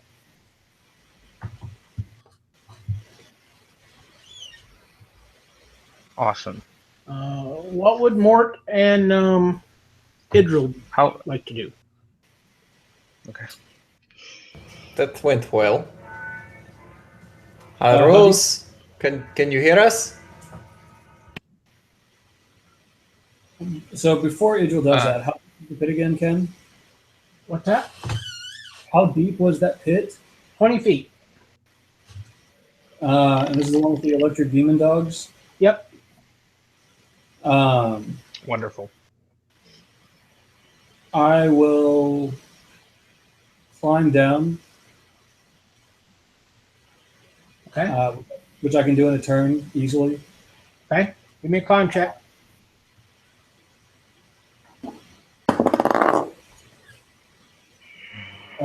Athletics is a 13. Okay.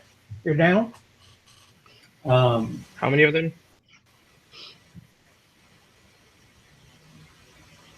I'll try and pull Rosebud back up to the wall. And Rosebud, come on, we have to climb. You get over to Rosebud. Both of you can make me reflex saves, please. Dexterity saves. It's dexterity. I'm assuming what you're saying. Is Yeah. 7 and 7 is 14. God, 22. 22 from what? Big modifiers.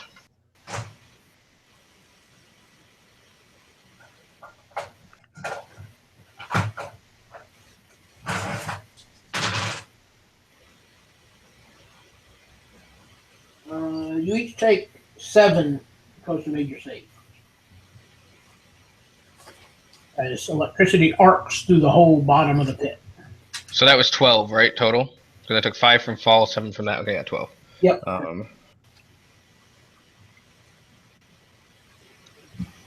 Okay. Are we climbing? What, Idril? You want to do anything? Looks like they got this. Okay. Throw your spear at something. I'm sorry? So throw your spear at something.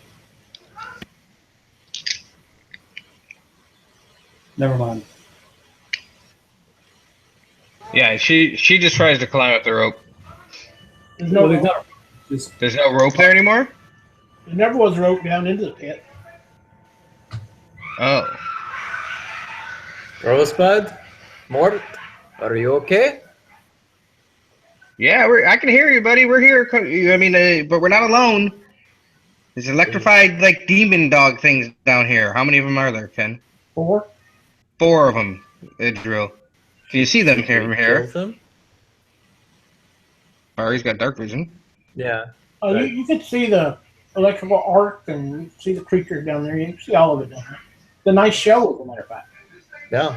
I mean, it looks. Do you have this? Should we fight? Should we run? Do you need a rope? Well, if she reaches as high as she can. Mort, you were climbing, is that correct? So I wanted to basically pull Rosebud back to the wall. Yep. And then I was going to trust that she was going to climb on her own. So yeah, I would start climbing. Okay, roll me a climb check. That's an 11. What are you doing, Rosebud? Yeah, she backs up to the wall. Yep. Has this quick conversation with Idril, Yep. and then herself tries to climb up the wall. All right. Give me a climb check. Oh, that was a good one. Thank you. 13. No, 23. Okay. All right, you both get up and out. Well, okay, so now are we on the other side now? No. Okay. Yeah. Hang on. Huckabus. Talk of us nowhere. You're sitting there trying to kind of, concentrate / meditate / Focus. Yep. Reaching out to touch someone.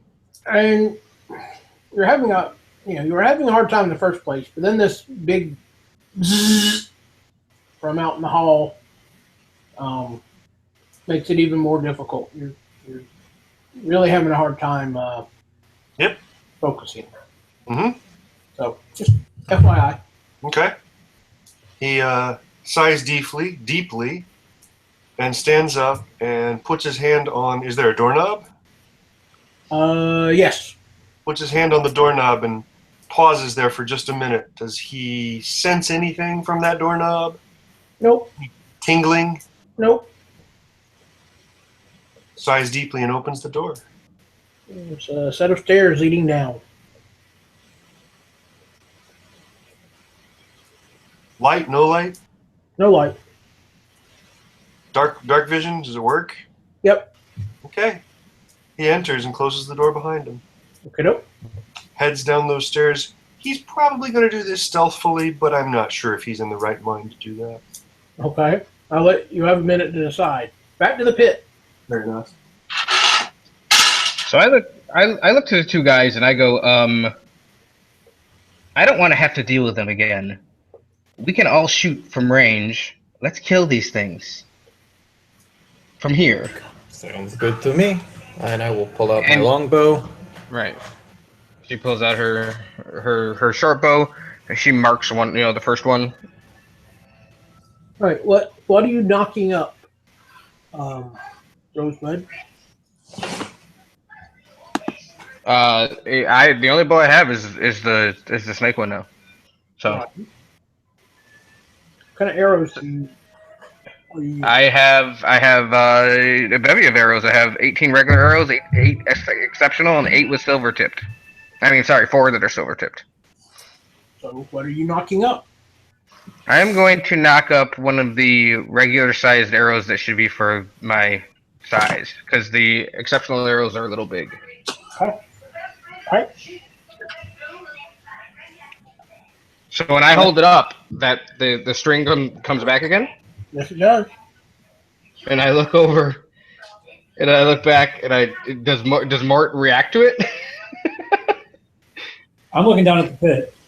Okay. Mort, can you even see? I can see the lightning, the arcing, I assume. Yeah, sure. The when you knock up that arrow, Mm-hmm. it kind of has a faint purple aura. All around the arrow. Mm-hmm.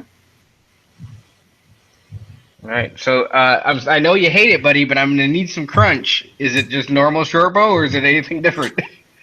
You don't need squat. Okay. I guess you can tell me. But anyways. Yeah, so she takes a good hard look, very excited to shoot this weapon for the first time, and we're above them. Like I said, I'd like to mark the one I'm going to shoot at. So that's one spell slot, and we'll go from there. All right. So, do I get to shoot first? Sure.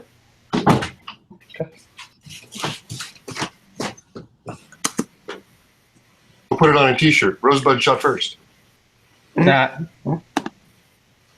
How surprising. Alright. First in combat, you have advantage attack rolls against creatures I haven't acted yet. That's a natural 20, my friend. That'll hit. I'm assuming so. What is the damage? Roll your damage. Don't worry about the rest of it. Okay, so that's 2d6. That's 11 plus 4, so 15 damage. Oh, doubled, so that it's actually 22 plus 4. Wait, what? Well, because I got a natural 20, so do you want me to roll the dice twice, or do you double? I forget how you do it on yours, I'm sorry. Oh, you got the extra d6 for the thing. That's right. Yeah, yeah. Right. Yeah. Yep. You roll. So- roll the dice again. Roll them again? Okay, so 11 and 10 is 21, plus 4 is 24. All right. It 25. vaporizes. 25, sorry, yeah, 25, sorry. It vaporizes one of the four helpless creatures. Does it do anything special, like look all purple and it hits it or anything like that, or? Nah. I mean, it was like a purple streak flying through the air. Okay, that's kind of cool. Really, it could give us line of sight on things sometimes. Cool. So I take my shot and here's what it is. So go ahead. I don't know who's gonna do next. Mort? Yeah, I got my hand crossbow out. Okay. So I'll take a shot. It's a 15 plus 6, 21. That'll hit. Do I have any advantage on the attack? Sorry, do I have sneak attack damage? there's I nobody don't done think it. so. No. Okay, so it's 8 points of damage. No, wait. Okay. You acted before they did. You should have sneak attack. Well, they've been Okay. going all this time. What do you mean before they did? Oh What yeah, are you yeah, talking yeah. about? That's true. Yeah, that's true. You got a point. Idril. We'll go ahead and longbow one of them for literally rolled a 4, so let's see. That's an 11 to hit. Does that hit? That will not hit. Okay, I'm going to use my multi-attack to try again and move my dice off the side of the table. What about a 25? No, 26. What about that? Does Which that is hit? 25 or 26? 26. That'll hit. So we know their AC is 26. And that's going to be 6 points of damage because I'm super effective. Is anybody going to do anything different? Nope. Nope. I'm just gonna keep raining on these dudes. After a couple rounds, you kill them. Yay! Well, that felt good. Well, at least they can't check the shit out of us again if I happen to fall in the pit just for the second time. Yeah, the first time I fell in the pit too, Idril. Why don't we just climb down and climb up the other side? I think now that they're dead, that sounds like a wonderful idea, my friend. And she starts to climb down. So before Rosebud does that, when we got shocked, was that because of something on the floor, or was that because of the actual dogs themselves? The electricity was arcing between the creatures. So it was because of the creatures. Yeah. Okay. Right, yeah, so and she'll take her time. She's not in any hurry to climb down, so she'll go as slow as she possibly can, so on and so forth. So if that doesn't garner a roll or whatever you want to do. Give me a climb roll that's going to climb down. To the bottom? Yep. I'm just going to use my reaction to go down because I'm a monk and I'm finally going to act like one. Crazy talk. Yeah, she makes it down. It's 14 plus 3. Makes it with a 15. Yep. All right, you go down, you go across. Now climb back up. Yep. Climbing, correct? Climbing. Oh no. Rosebud doesn't make it back up there. What'd you roll? It's not a Rosebud? 1. It was an 8 total, 5 on a die. Idril's super exhausted, so that's a 7.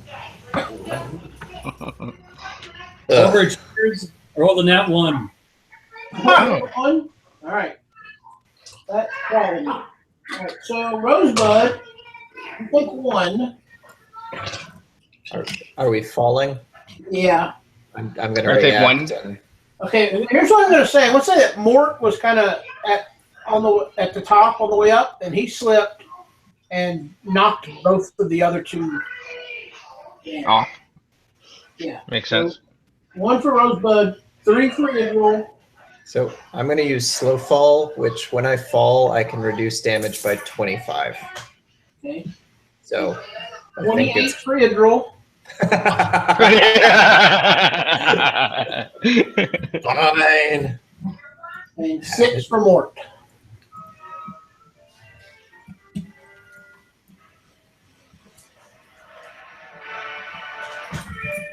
All right. Would like to try that again? I think Please. we're down here. We gotta go out one way or the other. We gotta come back out. That or we should take a long rest and see how. There we go. I got out 19. There we go. Yeah. This time I got a 19 as well. All right. So while I'm down here, are there any other passages or anything like where the demon dogs came in from, or No, they were not. so it's just the pit?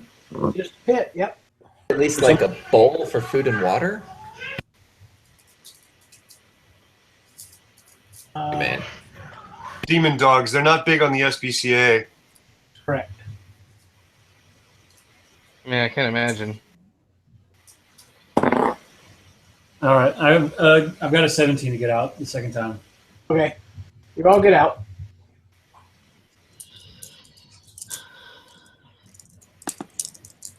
It appears there's a door. Shall we continue? Well, we don't really know where he went. I mean, there's only one door, right? Is there not? Yeah, there is. Well, the other one was ripped off the hinges from what you said before. Okay. Do we see footprints?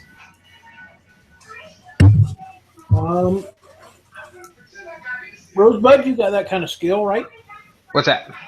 Yeah. I can run survival and see that kind of stuff, yeah. Yep. Give it a shot. About 14. You see some prints that could be Huck's. Yeah. But it's disturbed, you know what I mean? Like, there's dust in old places like this, you know what I mean? You can see their footprints. So, yeah, it looks like somebody went towards that door. Yep. Let's follow, see what happens. I mean, do we have other options? Well, he's not down here unless he knows how to be invisible, and we've all known him for a long time, and I've never seen him do that before. You mean he's not down that hallway there, or he's not like where we are right now? I don't know. One of these seems obvious, one seems questionable. I think we should just keep going. Yes. So you get to the decision point where you can either go straight ahead or you can go to the right through the door to the right, and the door to the right is where you found the gnome, elf, and dwarf. Okay. About to your two's knowledge, I've never been here before. Yeah, this is where we found a very, very annoying gnome who said he was going to take over all of the 9 hells. I should have let him kept him dead. Cannot imagine an annoying gnome. Yeah, we're never annoying. But she's oblivious to that, and doesn't even understand the sarcasm you're making. But she and then she tells you the rest of the story of what happened when we were down here, so on and so forth. And says that door had a door on it. So halfway through Before. that story, I'm just going to shout out Huckabus. You receive no response. But Mort, there was a door on that door over there before. Right. I was wondering if Huckabus was on the other side. I didn't want to walk into a trap if he was just hanging out. You could just walk out and tell us what was going on. Yeah. Absolutely. I don't know. She's gonna go over and look inside that door. That's that room that has no door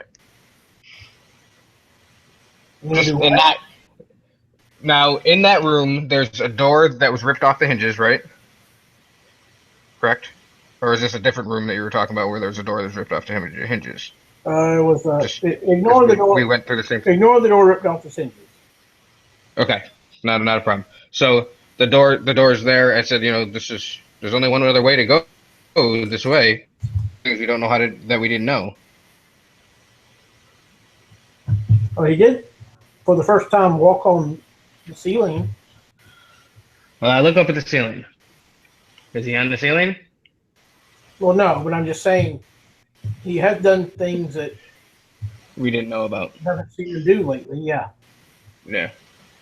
I don't know. What do you think, guys? Think he went down in this door here, or she walks over to the door? All right. With that survival, do you want me to run it again to see if I think he went in there? You think he went into the prison room? Yeah. After that, I'm not sure where he went, fellas. I have no idea. Let's try here. Do we have paper or something? We could leave a note. Or I guess the floor is dusty. We could just write, "Hey Huck, we went this way," just in case he comes back. Sure. Well, I've got some extra paper in this book.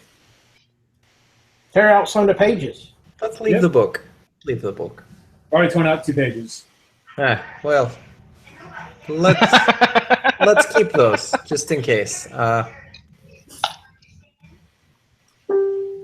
write in the dirt, and I write in the dirt.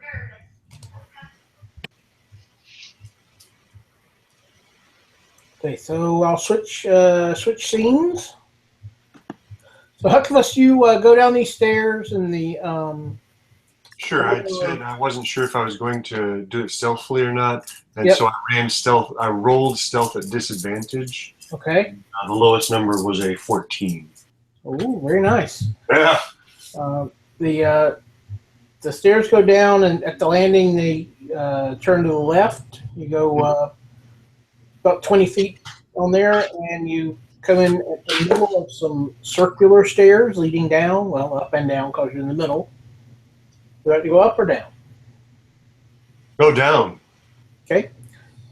You go down. At the bottom of the circular stairs, you see the shattered remains of a large double door. The torn and tattered bodies of 2 evil, devilish / demonic creatures lie on the floor amid the splinters.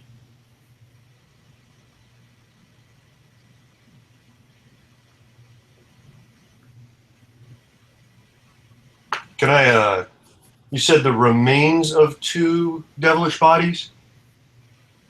Are we talking like shredded remains or remains that have been there for a long time? They've been there not very long at all. They probably, I mean, they're not shredded, but it looks like they were just. Your best guess would be they were just swatted Mm-hmm. by something significantly more robust than them. Clothes? I'm sorry? Were they wearing any clothes? Oh, no, they are not. Any distinguishing marks on them? No. Anything like a lot of spikes on one of them? No, they're much smaller than. Okay. And just for clarification, you did say devil, not demon, right? I said demon / devil. Demon / okay. Way to pull that one out. And so basically at the bottom of this landing, there's some smashed up double doors, right? Yep. Okay. Moving on. Continuing past the double doors. Uh-huh.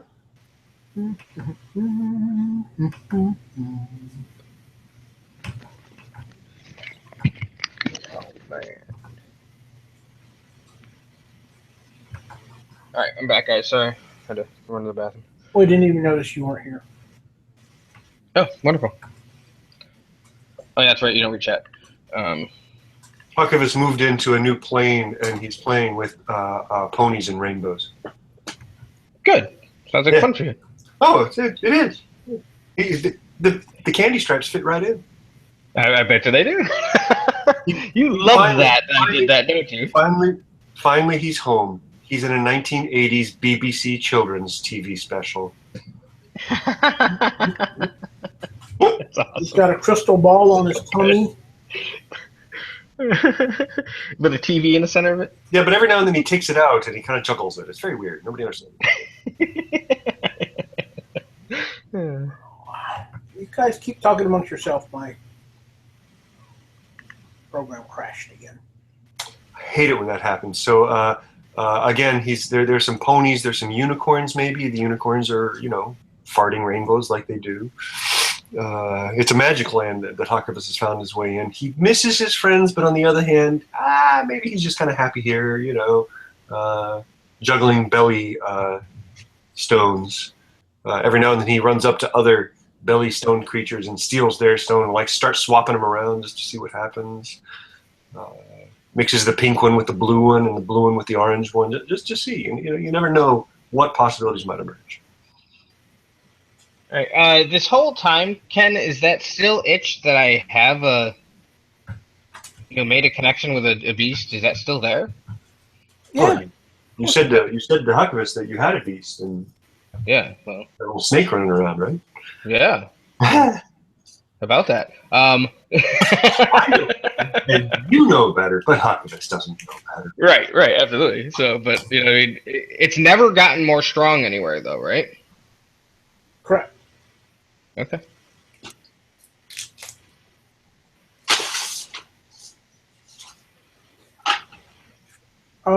Okay, so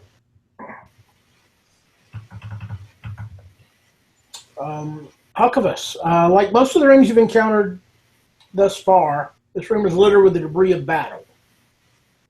You can make out what you can only assume is a circle to call and keep otherworldly creatures here on in the realms. The far wall has been shattered. Some of the debris is scattered about the floor.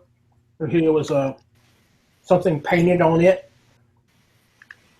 There are 2 bookshelves on the back wall. The contents are scattered around the room. It looks like they once held potions and arcane oils and essences.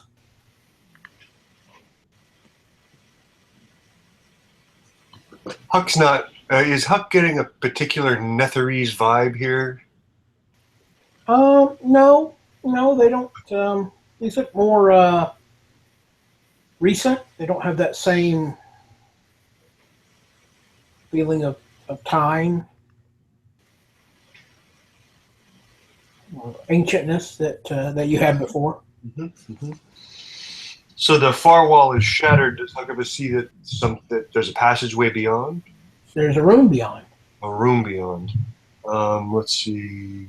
Again, littered with remains of bodies. I assume these are just torn up, shattered bodies. There are some humans and some of those same creatures you saw in the previous room. He's going to try and search the humans' remains to see if he can glean any indication as to who they were.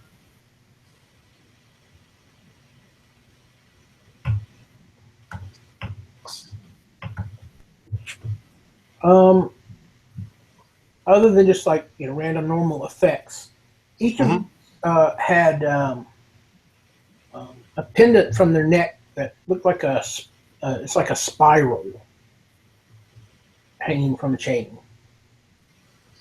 Made of metal. Yes. He's going to pocket one of those. Okay. You successfully do so. Mm-hmm. And I guess he'll slowly make his way beyond. Okay. Back upstairs. What's going on up there? Following the Huckabus. Still attempting to discern and follow a trail for Huck. Luckily, there's only the one other door out of this room, so he either made a U-turn or he went through that door. Keep going. Okay. There's some stairs leading down. Down the stairs. All right. Yeah, I follow. The bottom of the stairs turns is a left-hand turn. You go about 20 feet there, and you see some spiral stairs leading up and down. Rosebud, I like what do you that. make of this? Yeah, I'd like to track a little bit again if I can to see if I can tell which way maybe somebody went. All right, it'll be pretty difficult here, but you can give it a shot. Okay. Would like to go up the Yeah, stairs. I did not find out. It wasn't a 1, but I did not find out. It was an 8 on a die, so it's not gonna be enough, I'm sure. 13 total. So, yep. Yeah, I'll follow Mort. I mean, maybe he has an idea. Maybe he smells something or something. I'll follow him. Because halflings are known for their keen sense of smell in regards to tracking. Well, Clearly clearly. racist, but yeah. Why Following not? Mort. Following Mort.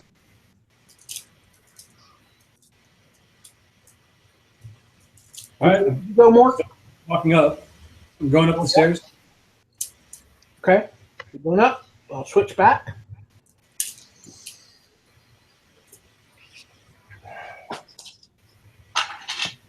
Huckavus has his rattle in his hand. Okay. Slowly, he's not shaking it necessarily, but he's making a little gravelly noise with it. And he goes ahead and he, let's see. You said that the bookshelves, everything that was on the bookshelves is just scattered. It's a big mess, right? Yep. All right. He's gonna pass on through into that next, through that shattered wall. Oh wait, you said there was a pattern on the wall? Well, there clearly was something painted on the wall. It's kind of hard to tell just Okay. from a glance. I mean, you could do a little research and see what it was. And I wrote there's a summoning circle In the floor, yes. in the floor. Any, well, silly question. There's not something summoned there, is there? No. Okay. It's invisible. Uh-huh. Just making sure. I think Huck is going to be interested in what that pattern on that wall was, and he is going to take a moment to study it. Give me an investigate. You got it. That is probably not as good as it looks. Let me see if I can get to a character sheet. I can. And that would be a 15, I believe. Yeah, 15. 16 minus 1. All right. Luckily for you, you've seen something similar very recently. Piecing a few pieces together, it becomes fairly evident that this was a pentagram Mm-hmm. had been painted on this wall. And it looks like somebody Kool-Aid manned their way out of it, right? That is correct. All right, knowing that, he's going to pass into that next chamber. Within, you see an unnatural darkness and the smell the foul odor of decay.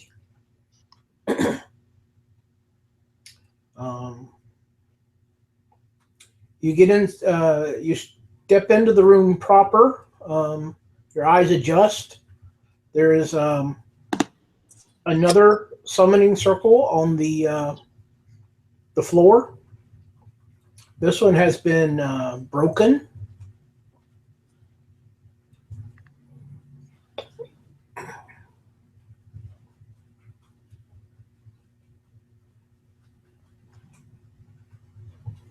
We'll switch back. Yep.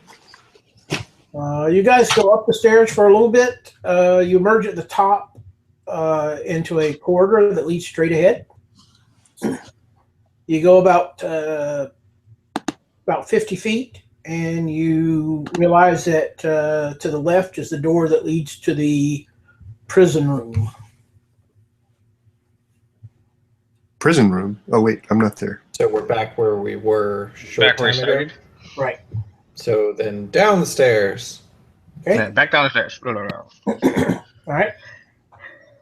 So, switch scenes. Huck. Huck!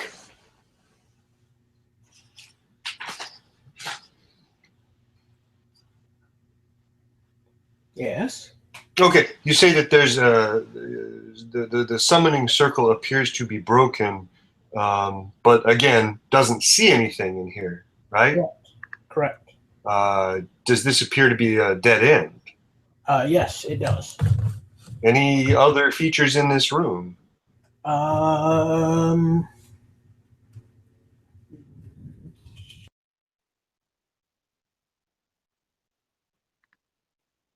You said There are, yes, I'm sorry, there are.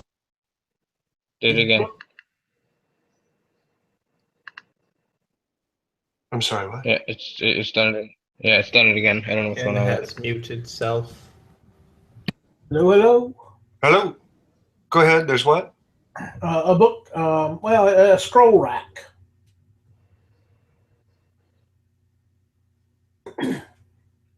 Okay.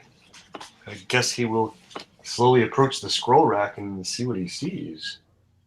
My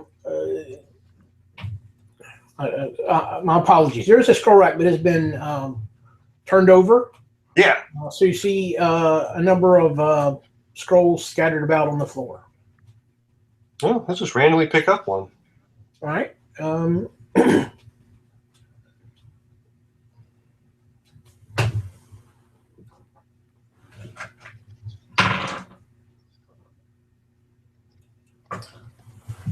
You unroll the scroll, and it is a scroll of Unseen Servant.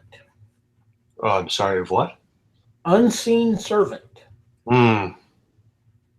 Cool spell. Huckabus is going to shrug and basically, like Carl's picking up pecans here in South Texas, he's going to randomly pick up every scroll he sees. He's not going to look at him. He's going to chuck him in his bag. All right. Success. Random idea of how many? You're pretty sure that you got 3 of them that probably are salvageable. You threw a couple more in that maybe, maybe there's hope for, but I'm pretty sure you got at least 3. Okay. He's going to go over and investigate that circle, the broken circle. Yep. And I doubt Huckabus has any real background insofar as this, but he's definitely experienced some things and seen some stuff. Can he try and into what exactly may have been summoned from here? Did you say you have some skill in this? Not really. I mean, he's seen some things, but insofar as actually summoning things in scrolls, no, he has, or in circles, no, he has nothing. I don't think he would have any clue. Okay, just making sure. The circle, what does it appear it's made of? Silver. Silver. Okay. Silver dust. Can he try and scoop a little bit of that into something? Sure. I mean, you could easily get it from where it was broken without making any further harm. That's exactly what he does then. So I'm going to rule that about that time, the rest of the folks show up. If you guys have no problem with that. Yeah. Okay. You see, Huck is. Everybody roll me a wisdom check, except for Huck. Good thing. 7. 9. Also 9. Was it Idril that had the 7? Yeah. Just in case this is worse. No, it's not worse. Okay. Sorry, I forgot I was fatigued.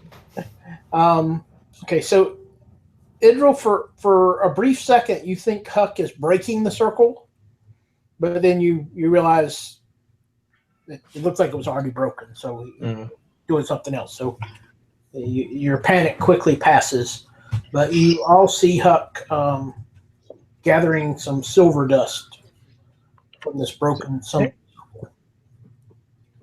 Hey, big guy. Oh, it's good to see you, my friends. I hope everything's well with you. I came looking for my father. Did you find him? I'm not sure. But look, I found some silver dust. Very nice. Yeah, it appears to me as if something was summoned here, and I don't know if this was the root of the problem. I came down here, like I said, I saw 12 demons, devils, maybe fathers, who knows? Yeah, no, not so much. But I appear to be at the end of my investigations. What are we doing here? What's your plan? Are there any numbers around this kind of group? Yeah. Go ahead and answer Idril real quick before I go. You're Numbers asking me? No numbers. Okay, just checking. Okay. Who's your father? I don't really know. Oh. Well, how you know when you find him? I met a little spiky demon. The little spiky demon intimated that my father was a very powerful figure in the devil world. You see, I've always thought of myself as a tiefling, but I do wonder if that's actually the case. Now, traditionally, let's face it, tieflings, blend of humans, they made some deals with some devils. So, yeah, it's very possible. I mean, I'm going to continue to call myself a tiefling, because why not? Because, well, we've seen up in Neverwinter what they do to demons, and I don't really want to be a part of that. However, I don't know who my father is specifically. I just have lingering feelings of doubt that I belong anywhere in around where the view came from. However, I So really then, just how do you don't know know. when you're going to find him? Oh, well, I would think he would announce himself to me. I've been challenging him the entire time I've been down here. But again, I thought that when I walked through that last door, I'd be somehow in, another plane, i.e., the double plane. Does that exist? I don't know. Okay. This isn't exactly how I thought my day would go. That's what I'm trying to tell you. No, but see, the funny thing is that you just said that we weren't here. Who wasn't here? The story that we've been told over and over and over again is that we've been here and known each other for a very long time. Oh, yeah, don't you remember you were elsewhere and then you came back? I understand that. See, you and Right. I understand that. Now, you see, at But that time, there the was rest a of- very large, very mean half-orc with me. And she would know exactly whom I'm talking about. Yes, I remember seeing her. She did look really mean. I think she had a heart of gold somewhere, maybe buried away in a pouch. Could be. Could be. But the Got the heart of a child buried away in a closet somewhere. there you go. Okay, well, I look back at the other guys and I go, do you know anything of these spiky beasts he's talking about? Mort was there. Yeah, the one that took the book at the temple that we went back and checked on that hadn't actually been rummaged through in this Yeah. world. There. Exactly so. Hey, Oh, I Andrew, thought you maybe remember- I'd run into him. Maybe I'd learn something. But none of these things came to pass. Instead, I saw a lot of dead bodies. And I gathered up some fun pendants. Look at this. Anybody recognize it? And he shows off the pendant that appears to be a spiral. Looks like a spiral. You're very insightful, Indra. No, I don't believe I have seen it before. Unless, of course, I have. But did you see the spiky beast? Oh, nine. No, again, you have been here the whole time, and we have never had a problem with demons. Dragons, yes. Undead, yes. Demons, not so much. Yeah, you're right. Our views on reality do tend to differ now, don't they? There's clearly different planes. I've heard a lot of this from Sylvanus, so on and so forth. I was in one with him. It's I just don't understand that all of this is exactly the same, Hucklevis. Exactly, except for the time frame. Mort, maybe this is the time to consult the book. How does it say we travel to a different plane? Let me see what it says. And I'll spend the next half hour reading. And at the end of that half hour, do I know? What was the exact question again? How would we travel to another plane? Okay, so the first thing that happens when you start flipping through the reading is you're flipping past the section that actually has the circles in it. And you're momentarily distracted as you see one that looks very similar to the one that is in this room. Okay. What is it, Sam? It's one of the. It's not the most powerful circle, but it's a greater circle. So it is used for summoning higher end entities. So just be aware of that. Based on my reading of the book, would an Oswald count as one of those kinds of entities?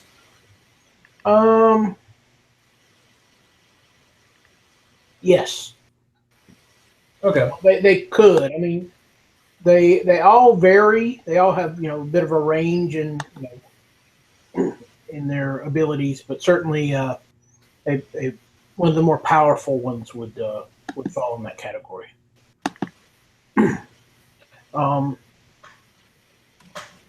So a half an hour is not going to be enough time to fully comprehend how to travel through the plains. You can, however, find that there are planar travel is much easier when sympathetic magic is used, and that basically is the closer, the more intimacy you have with your target, the easier it is to do. So think a voodoo doll. The more it looks like the victim, the easier it is to affect them. That's a form of sympathetic magic. You can also there are ways. Obviously, you can use portals and gates, things of that sort. Will obviously make the process easier. So you think, given enough time, you probably can figure it out. But frankly, none of you have the arcane acumen to figure it out quickly. But you think you get it figured out over time. All right. So after staring at the book for about a half hour, I'll slam it shut. So look, it's too complicated. Not making any sense right now. What we really need to do is go back, rest. Idril, I assume you're still tired. Oh God, yes, it's been a day. We'll spend a little bit of time. We'll relax, recuperate.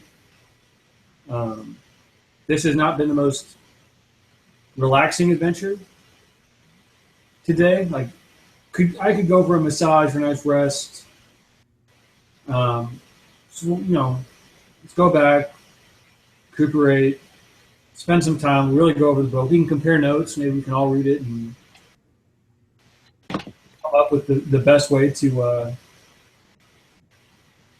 get us all to the plan where we're supposed to be. Except for you, Richard. You have to come with us, I guess. So just a quick thought. We're here in this circle of major demon summoning. Well, we don't know that specifically now. Well, it's what? No, the big... I'll turn the book around. Three? Yeah. So what the book says that it's a major circle of demon summoning. Oh, I see. Well, that's fascinating. So this is probably where the chicken originated, yeah? So what if we hold up down here for just, an hour or two and made sure nobody else was coming through? Or we just, found a way to collapse the chamber? Potatoes. Huckovus likes the way you think, young man. So in our travels, are there any other doors that we haven't explored down here? No. Nope. You could all. Huck, could you blow this place up? Huckovus is very powerful, but I think that the only thing Huckovus could manage to do is maybe set fire to it, which might eventually lead to the entire city of Neverwinter beneath the ground. What I like is that. It's kind of gone to shit in this past few years, but maybe not quite time for that yet. Sophie promised. Is the chamber stone? Yes. Okay. Difficult to burn stone as well. Look, the circle's broken. I don't think anything else is coming through here unless somebody comes back and performs whatever rituals they performed to get here in the first place. The circle is broken. Yeah, the circle was broken when I got here. The circle in the next room's not broken. Oh, well, maybe we should watch that circle. Is it in the book, Mort? I don't know, maybe we should break it. These are the questions. So Huckovus goes, never mind. Oh, man. What? Nothing? Okay, is the circle in the other room in the book? Yes, it is. Is it? It A is more circle. modest. A more modest. Is there anything in the description that says it, like throughout the entire book that I've read so far, that would lead me to believe that if the circle has been destroyed, like damaged or broken, that it won't work anymore? I mean, you could. It is possible to restore them. certainly no more damage than was done to the big one. It would be fairly easy to restore. Even having gathered up some of the silver dust, I mean, how much did you gather up? as much as I thought I could get away with. They would need to replace the missing silver dust. Missing components, got it. Okay. So I guess here's the question: does breaking the circle release the demons, or stop the demons? I don't know about these things. What about this? What if we were just to deface the circle if it's not circle anymore? What if we make them square? What I understand is that everybody else went into the other room, and you hear the sound that sounds kind of like. Everybody looks in. Huckabus is urinating all over the circle. It's a noble sentiment, huh? I figured it would help to break it up. Do you feel better? Did that help to break up the silver? Sure. Well, it kind of clumped it up and just kind of That's filled with some uric acid and some potential demon leftover bits because Huckabus doesn't know what he is. So why not?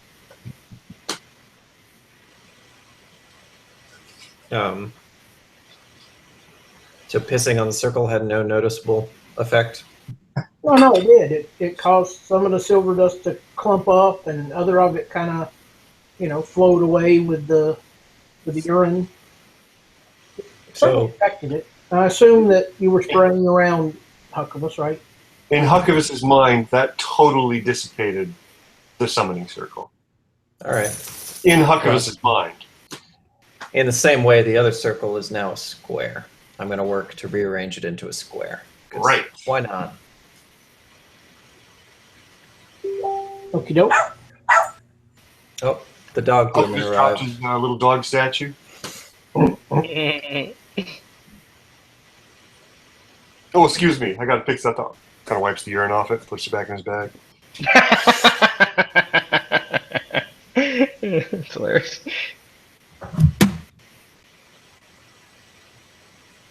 Well, I think Mort has an idea. We should just go back and reconvene at the Rusty Bucket. The leaky cauldron. Yeah. The empty spaces in which we exist in our lives. What else is there to have, Huckabus? Ale. I'm not sure what you're expecting. Yes, and that's right at the Rusty Bucket for you, my friend. Okay. So we break the circles and we leave? Yeah. All right. There's no way this could have negative repercussions. Nothing bad can ever happen from that. Agreed. All right, so before we leave, so we killed everything in here. There's no other way to get in here except for this front door, is my understanding. That's why I suggest we leave and wait. Anybody see anything different that makes them think something different? God, no. I'm just so tired.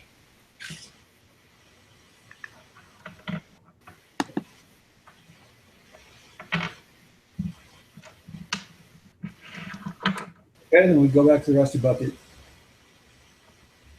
Okay. I'm gonna assume with the with Spider Huck, you can get out more easily. Spider Huck. Spider Huck. Everyone loves Spider Huck. That's right. Gosh, Nathan, we both went for the obvious. Yeah, you did. Yep. All right, so you make it back to the hang on. When we emerge Yep. from this whole charnel house of horrors, what's going on up there at street level? You emerge into a charnel house of horrors. Which we left behind, right? Like Yeah, a fresh. Okay, so the same Charnel House of Horrors. correct. Okay. Seen worse.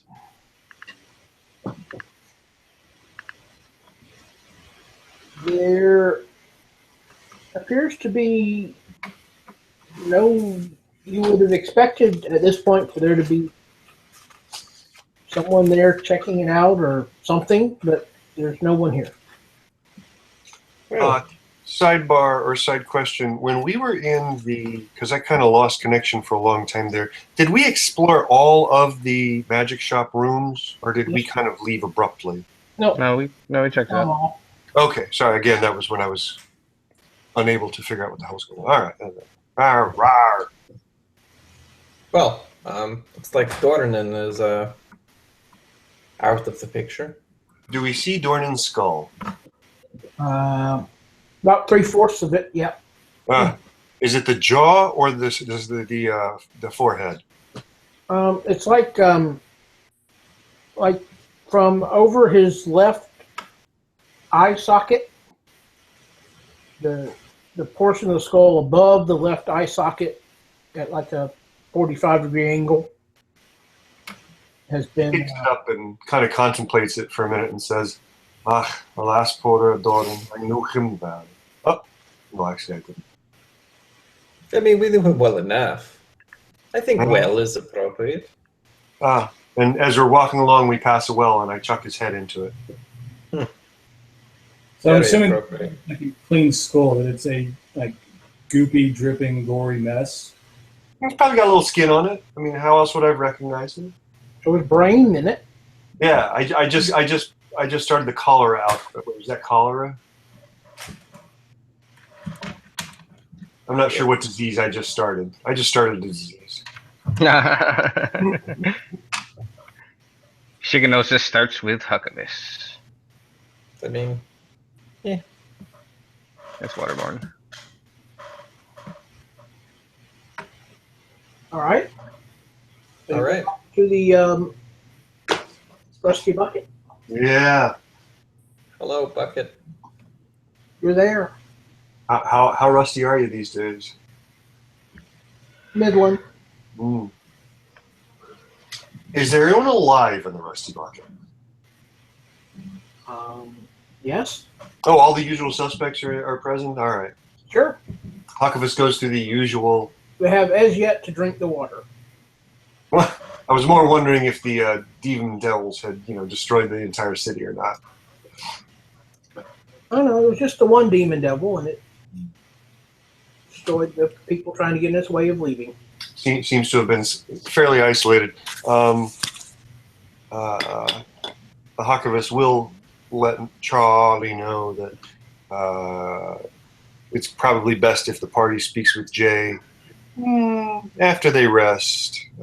If he could just get a message to him that needs to happen, or should happen anyway. That could be arranged. Anything fun going on in your hood, Charlie? We've been chasing and chased by all kinds of strange things for a day or so. The ale shipment's late. You shut your mouth. No. Oh. Where does the shipment come from? It's come from the docks. Well, now Huckabus is sad. It's had from time to time, Okay, so it's not too late. It's just a little late. No. Just, Yeah, well, let us know in the morning if it is still Where are the correct. docks relative to the Thieves District? This is kind of new. I mean, we're not talking about just outside and down that way. they're not far at all. The Rusty Bucket is on the. Okay. Huckabus is going to say, friends, I understand if you're a little tired and don't want to embark on this, but when somebody says ale is late, that is very near and dear to Huckabus' heart. I do wish to at least go check and make sure that there's no outright mayhem going on the docks. Well, I can probably make it that long. All right. You want one for the road? Do we have any? Is it gone? Is there more? Oh, there's enough for a couple more days yet. Oh, Charlie, then roadie. Make it 2. What's the other two? Couldn't we sleep before? Let's check this out first. Again, we should not have our ale interrupted. 9. Yes, We would hate for that to happen. Look, there are many things we will tolerate, but this is not one of them. Lack of ale. Never, never. All right, so he tops you off. And as is my custom, I will drain the large tankard. I assume Huck will take his for the road. It's the definition of the word roadie. You take it for the road. Elvish is a different language. I love that. Following the inflection. Exactly. And yes, we will make our way to the docks. Just, looking for a dock master, a pier master, a guy with a bunch of kegs that he can't deliver, whatever. Just basically beer. Mm-hmm. So you get into the docks. You see that, Huck, well, most of y'all have been to the docks. Maybe not so much Rosebud, but Figured at least those of us that are Denzians of the region would have. Right. The rest of you are familiar with them at least. And there's probably maybe about half as many boats as you typically see. Yeah, looks like about half as many boats as I would expect here. That seems very odd, doesn't it? Indeed. Shall we continue? Portmaster! Portmaster! Yeah? Oh, hey, Portmaster, I came down here at the behest of Charlie. He's wondering where his ale is. And little secret, my friend, so is Hucklevis. Yeah, ship ain't arrived yet. Big storm to the south. Oh, dear. Yeah, lots of folks ain't made it yet. Well, where would that shipment be coming in from?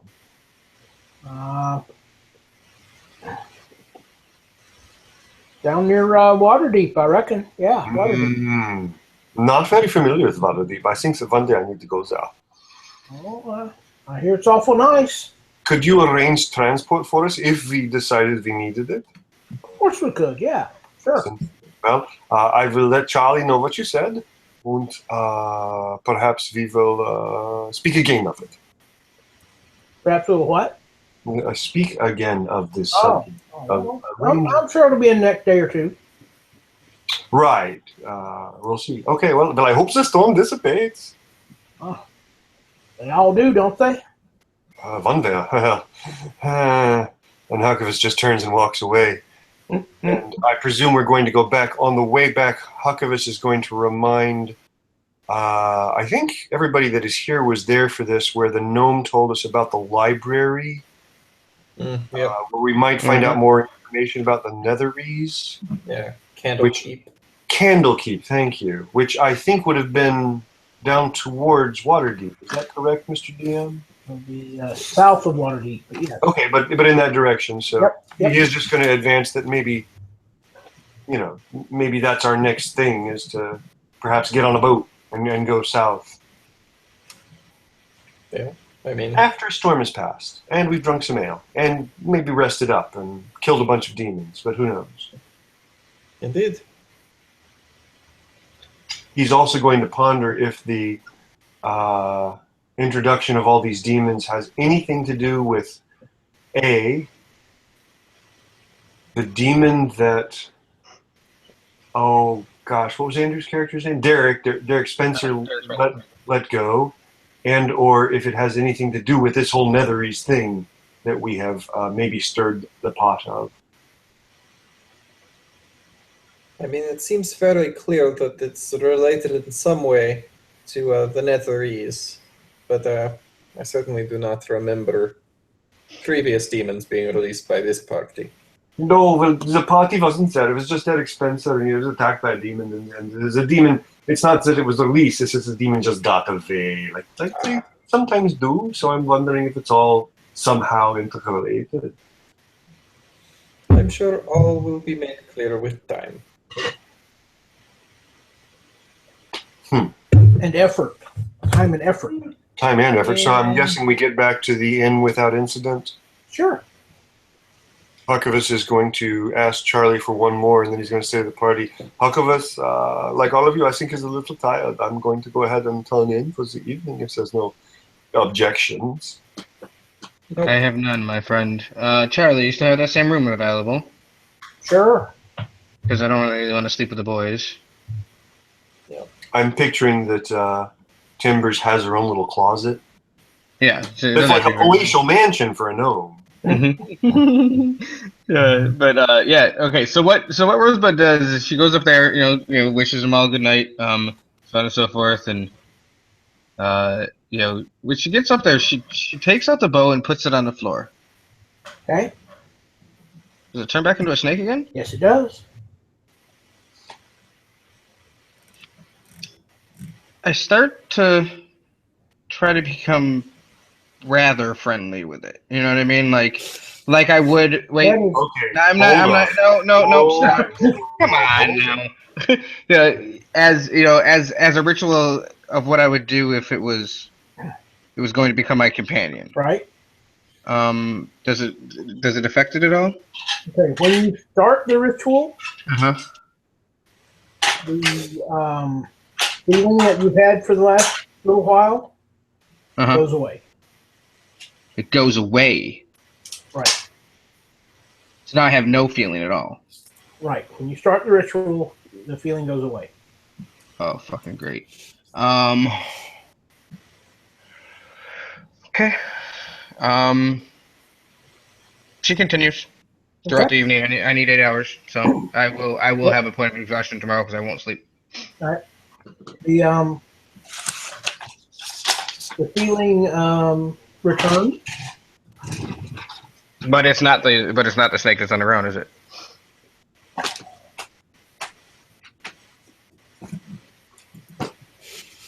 The answer is yes and no. Okay. It seems to be the snake, but it's not acting the way that you would expect it. Mm-hmm. Okay. So then, I start looking at it. Now, it didn't grow in size. It's still the same size. It'd be a small beast, right? In theory. Right? With my gnome feature, what is it called? Speak with small animals. Through gestures, so on and so forth of animals. I'm not gonna use parcel tongue because that just sounds stupid to do. But I talk with a snake and start to have a slight conversation with it. Now I don't expect it to really communicate with me, but with gestures and so on and so forth, it may be able to even convey slight answers per se. Okay. You know what I mean? I do ask it, are you my companion? You're what? My companion, are you my life partner, here, Snake? You're what? My life partner, you know what I mean? Are you my companion? Are you what I've been searching for? It seems confused. Yeah. I go over and we've been doing this ritual for quite some time. And I go over and I grab it in the middle again. And does it turn back into a bow again? Yep. She's so confused. And she doesn't know, This does take the whole night. She picks it up, puts it back in her thing. She makes it like she's gonna shoot it. Does the pearl string come back again? Yep. Okay, so everything as it is. She puts it back in her back, and she goes back downstairs. Okay. Exhausted. So I do have an appointment of exhaustion because I didn't sleep last night. Okay. Yeah, it's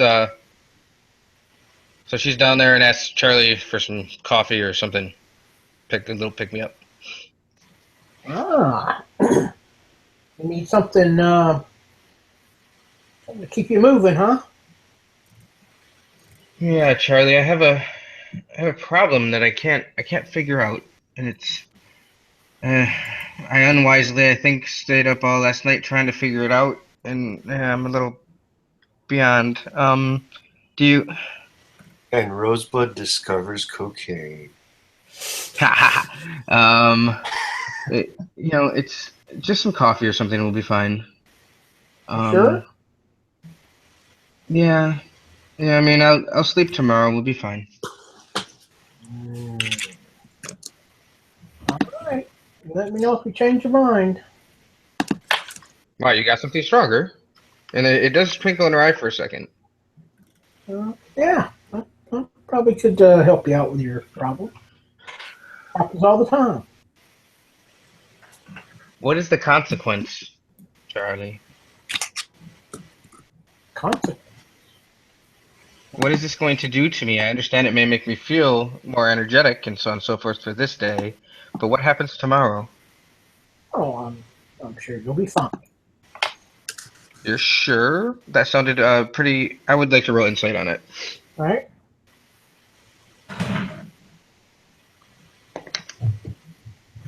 (13 plus 2 is 15).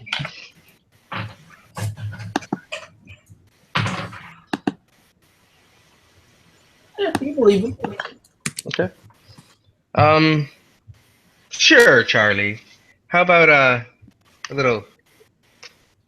Pick me up. Sure, if that's what you call it. Yeah. All right. So I'll be back in a minute. Step out with a cup of coffee for you. He says, "There you go." That'll be 1 gold piece. Oh, a copper.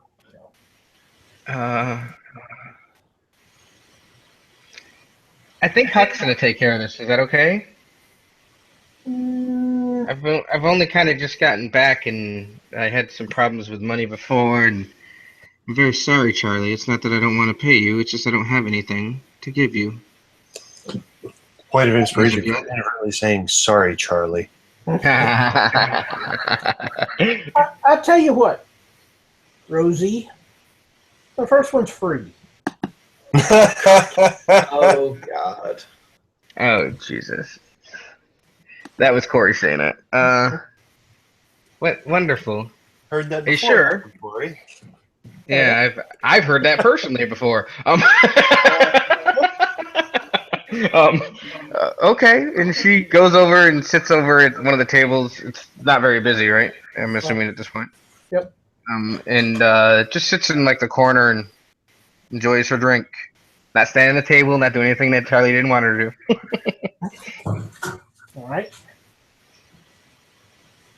You drink your cup of coffee and you feel invigorated. So do I have a point of exhaustion? No. You feel All right. good. What about as far as hit points? What's that? Hit points are the same though, right? Yep. Okay. Okay. Yeah. I take it, and I'm a little jittery. Probably talking even faster than she does already. Yep. We'll go with it. Is that going to be it, sir? Because we're getting at like 10 o'clock. Well, anybody else have any? So hit die, it's after a long rest. You can roll as many as you have, and then you regain half. That's what you used to think, but now you can roll up to. You find you can roll up to half, Okay. and then you can regain half after you rolled. Okay. Okay. So I'm gonna do that.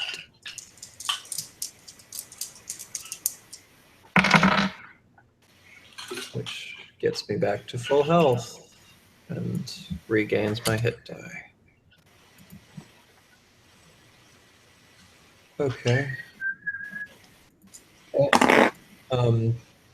I suppose the other question is, after this long rest, particularly being an elf, I would spend some of that time with my spear. Did I discover anything about it besides? What are you doing with your spear? Well, Keep it clean. it's personal. I believe, crunch-wise, it's just called attuning. But just kind of meditating on the spear, looking at the spear, stabbing things with the spear when that doesn't work, seeing what happens. Seems like a boy in his spear. I'm sorry? You feel as though you want to throw your spear. And I throw my spear. All right. As you release it, you get like you hear in your head now as a question. Sure. Do it. All right. So as it flies through the air, the shaft looks almost like a lightning bolt, and it slams into the wall, and then like an explosion occurs. Oh shit! Did that elf just destroy the rusty bucket? One of the walls, yes. Oh, Charlie's gonna fuck you up. No, Hopefully, you can just buy more cocaine from them and it'll be fine. Yeah. the bar is gonna fuck him up. All right. Is the spear still there when this is done? What's that? Is the spear still there when Oh, this yeah. happens? Yeah. All right. What was that? Whose wall is that? I assume we're all out to the hallway, and Okay. everybody except Rosebud here is.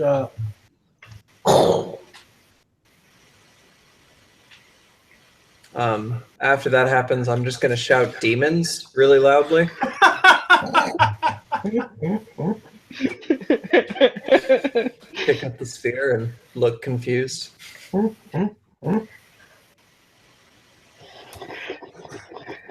Huckavus might well hear the demons yell, and he kind of rolls over uncomfortably in his sleep, but he goes right back to sleep. All right. Fort? Mort would have just gone straight up to bed, probably pretty closely behind Rosebud. Gone into his room, gone to bed, woken up, come downstairs, or actually no, stayed up in his room and started reading. Okay. He's going to stay up there until somebody asks, until somebody comes to get him. Okay. So you as well are not sleeping tonight? No, so I went up, slept, and then when I wake up in the morning, I'm just going to stay up in my room until people want to go somewhere. All right, so then we'll end the session with the exploding wall. Good. Point. All right. All right. I'm gonna kill the feed. Goodbye. Bye, Roy. Bye, guys. Bye, Royce. Bye, Jackson. Bye, Andy. Andrew. Yeah. Anderson. All the Andys at sea.